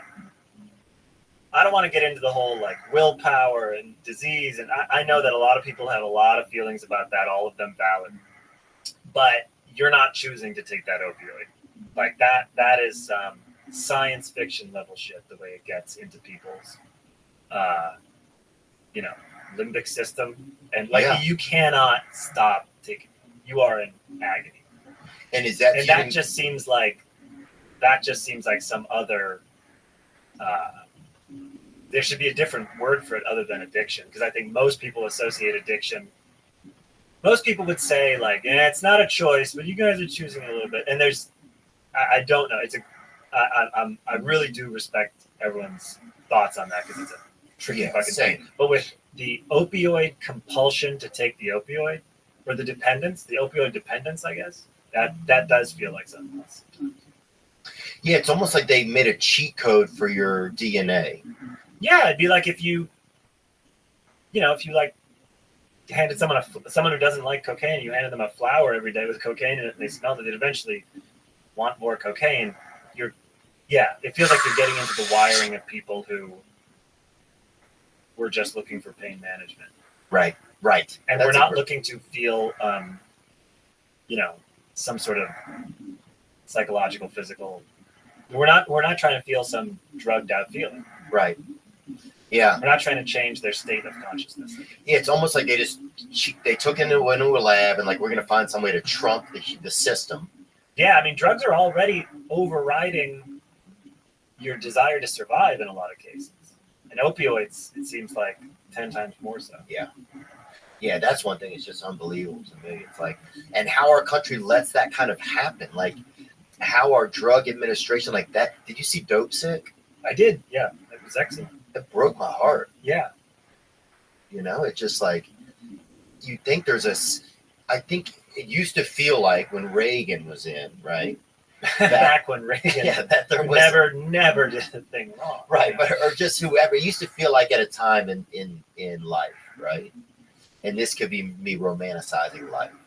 That there was a time when your government or some overall governing bodies, like, they looked out for the humans, for the people in the country, right? Maybe that's just a crazy view. But it used to. No. I don't mean. I didn't make a face because it's crazy, but yeah, I guess. And maybe that was just me being a kid and the Pledge of Allegiance. It could have, Yeah, I think there's a. But then now it seems like you cannot count on your country to look out for you, or the administrations within your country.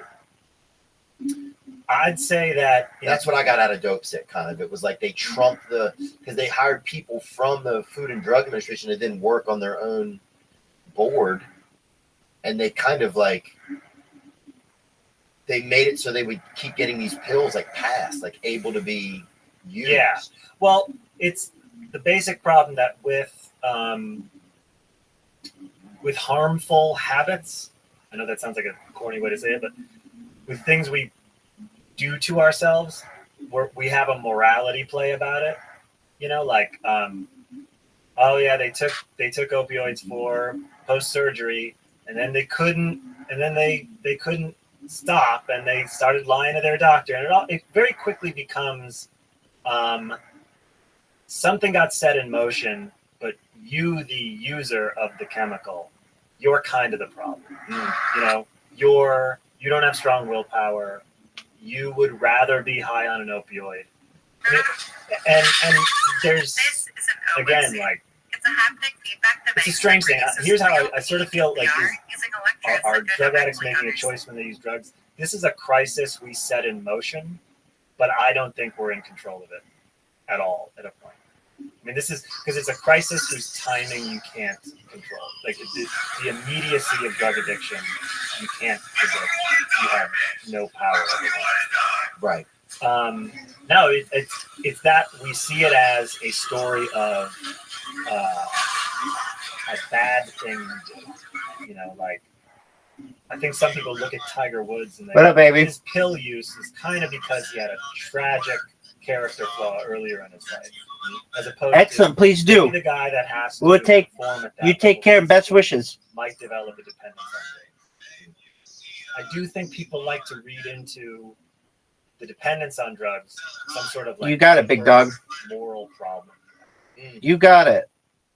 And it might be because when you are on drugs, you make seriously immoral decisions. So I don't know.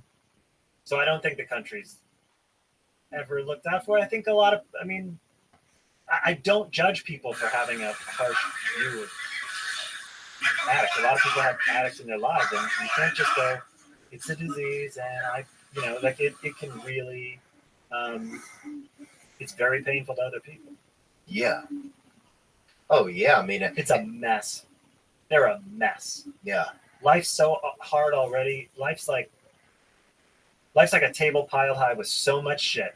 Like a bad, when you go to like a little restaurant, the tiny circular ass table, and they don't have room for anything. Oh yeah. The table piled high with shit, and drugs come in, and drugs you think are going to solve all your problems, and they kick the legs out from under it. Yeah. They're just a mess. They're a disaster. They're a disaster. What do you think? I know people use them and they don't feel it. No, and some people I'm are talking fine. just for myself. Right. They're a disaster. Oh yeah, I remember I got back from that trip of doing the taxi driver ended up dropping me off. After you did Opie and Jim, yeah. Right. So then I had to go to the hotel, go to the airport after. I get to the on the way to the airport. I'm still texting the taxi driver. Yeah. Seeing if he can get us some coke. Like I'm leaving. There's no. Oh yeah. I'm texting the guy I've been up all night with, and then when I get home, I had left some cocaine on my counter. I finally get off the plane. It's a miserable flight. You're just kind of rattling the whole way. Yeah. You get there. I walk in my apartment. There was still some cocaine on the counter, and I did it. Of course. And I was like, I gotta get some help. Oh, okay. Because I would never.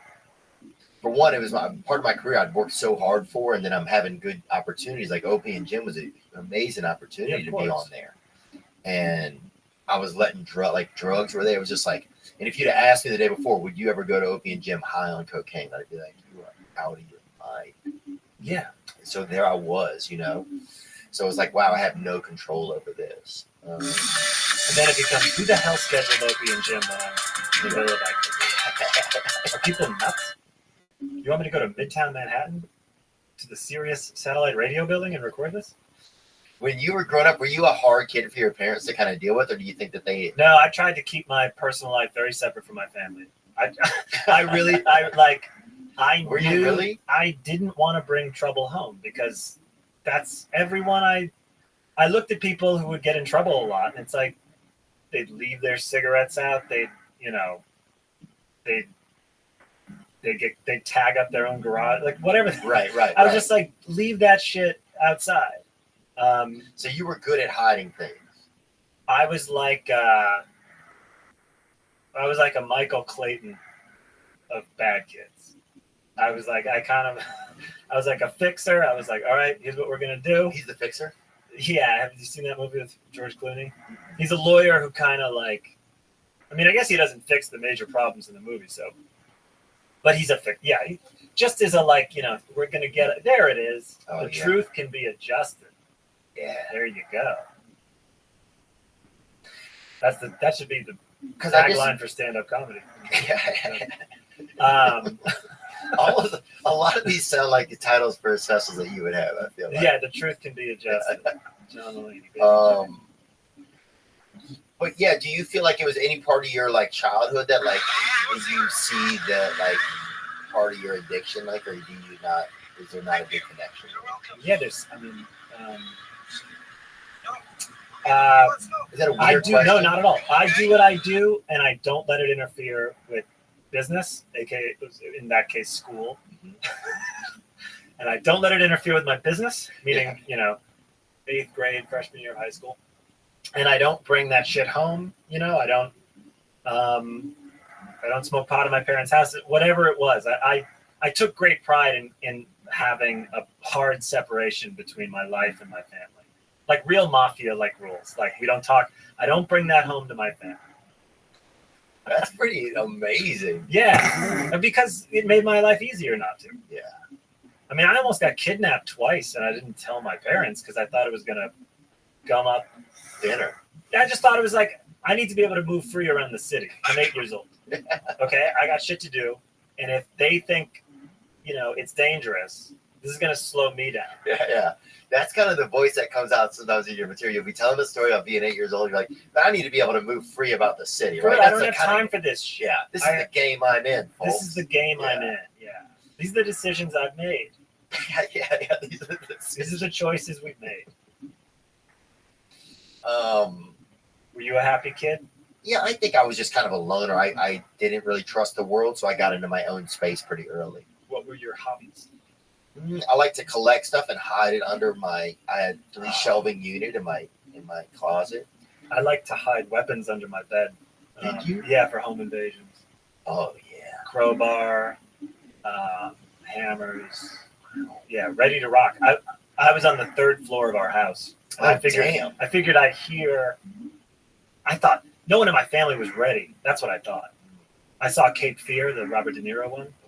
My dad's a lawyer, like Nick Nolte in that movie, and I was like, oh my god, Nick Nolte gets his ass kicked. Like my dad would get his ass kicked by Robert De Niro. Yeah. Long-haired Robert De Niro would beat the shit out of my dad. So I started putting weapons under my bed, and I was just ready to go. And my whole plan was the circuits for the house were also on the 3rd floor, so I was going to shut all the power off. And now they're on my turn. Now I'm yeah, and I'm 10, and I got to. But you're planning. It's interesting to have almost so many of your own plans. It was stressful though. Oh yeah. My parents wouldn't set the alarm. I was just like, you are fools. This is a dangerous world. Yeah. And I'm the only one ready to rock. I am locked and loaded. Bro, I was so scared. Like our neighborhood, people were dogs were always giving birth, and people were always they would always catch men kind of gaying around, like married men, in abandoned pools and shit in the neighborhood. And people were always doing pills and and getting filing lawsuits down at the fairground, because you could go to the fairgrounds a day early down there, and for 50 cents you could ride any ride. Why were people filing lawsuits? Because they go do that, and then they try to half the people that show up are laying outside of the ride. Oh, I got you. Okay. Yeah. Just that kind of shit. Did you feel unsafe as a kid? Oh yeah. Okay. Yeah, people would drive by our house and throw rocks through the windows and yell the N-word and stuff, and it's we're not even.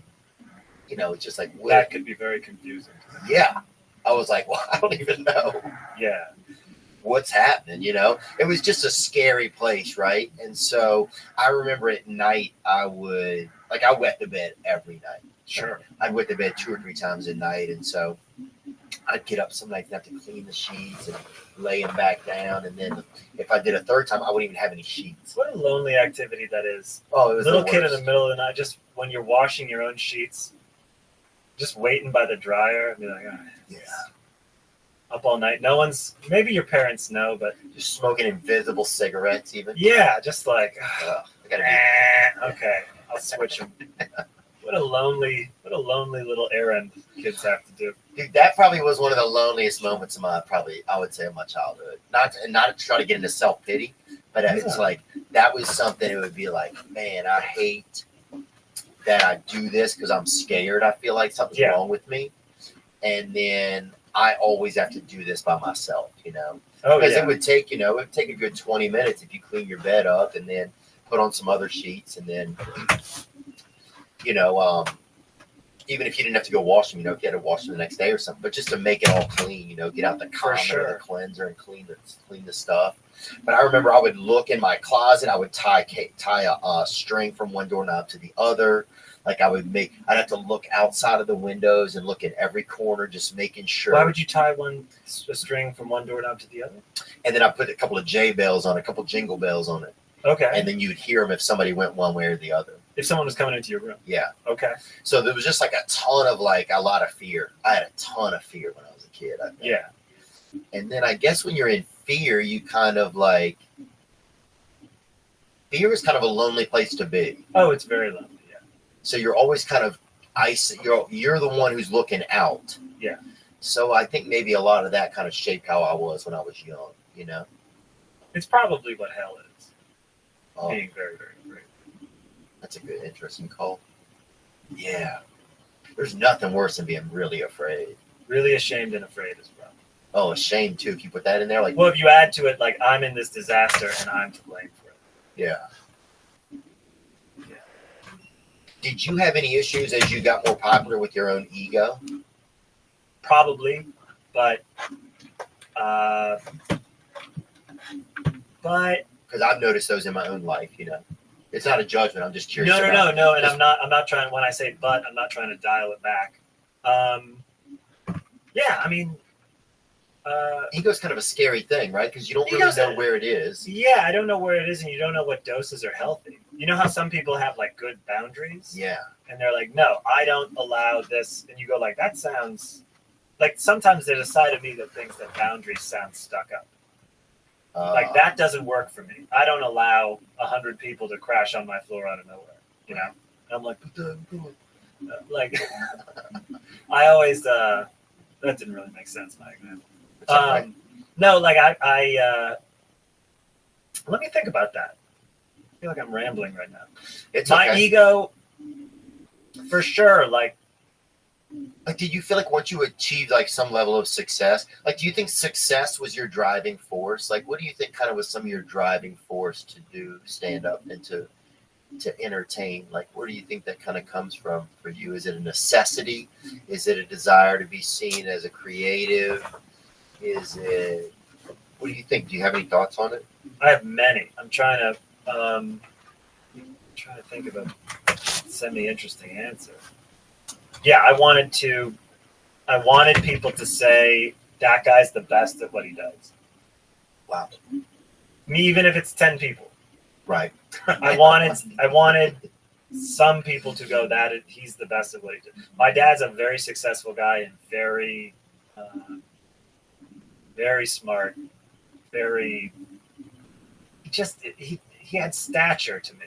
He still does. I mean, but he has stature. It just people would tell me growing up, your dad's the smartest person I've ever met. Your dad's the best attorney I've ever seen. Like, wow.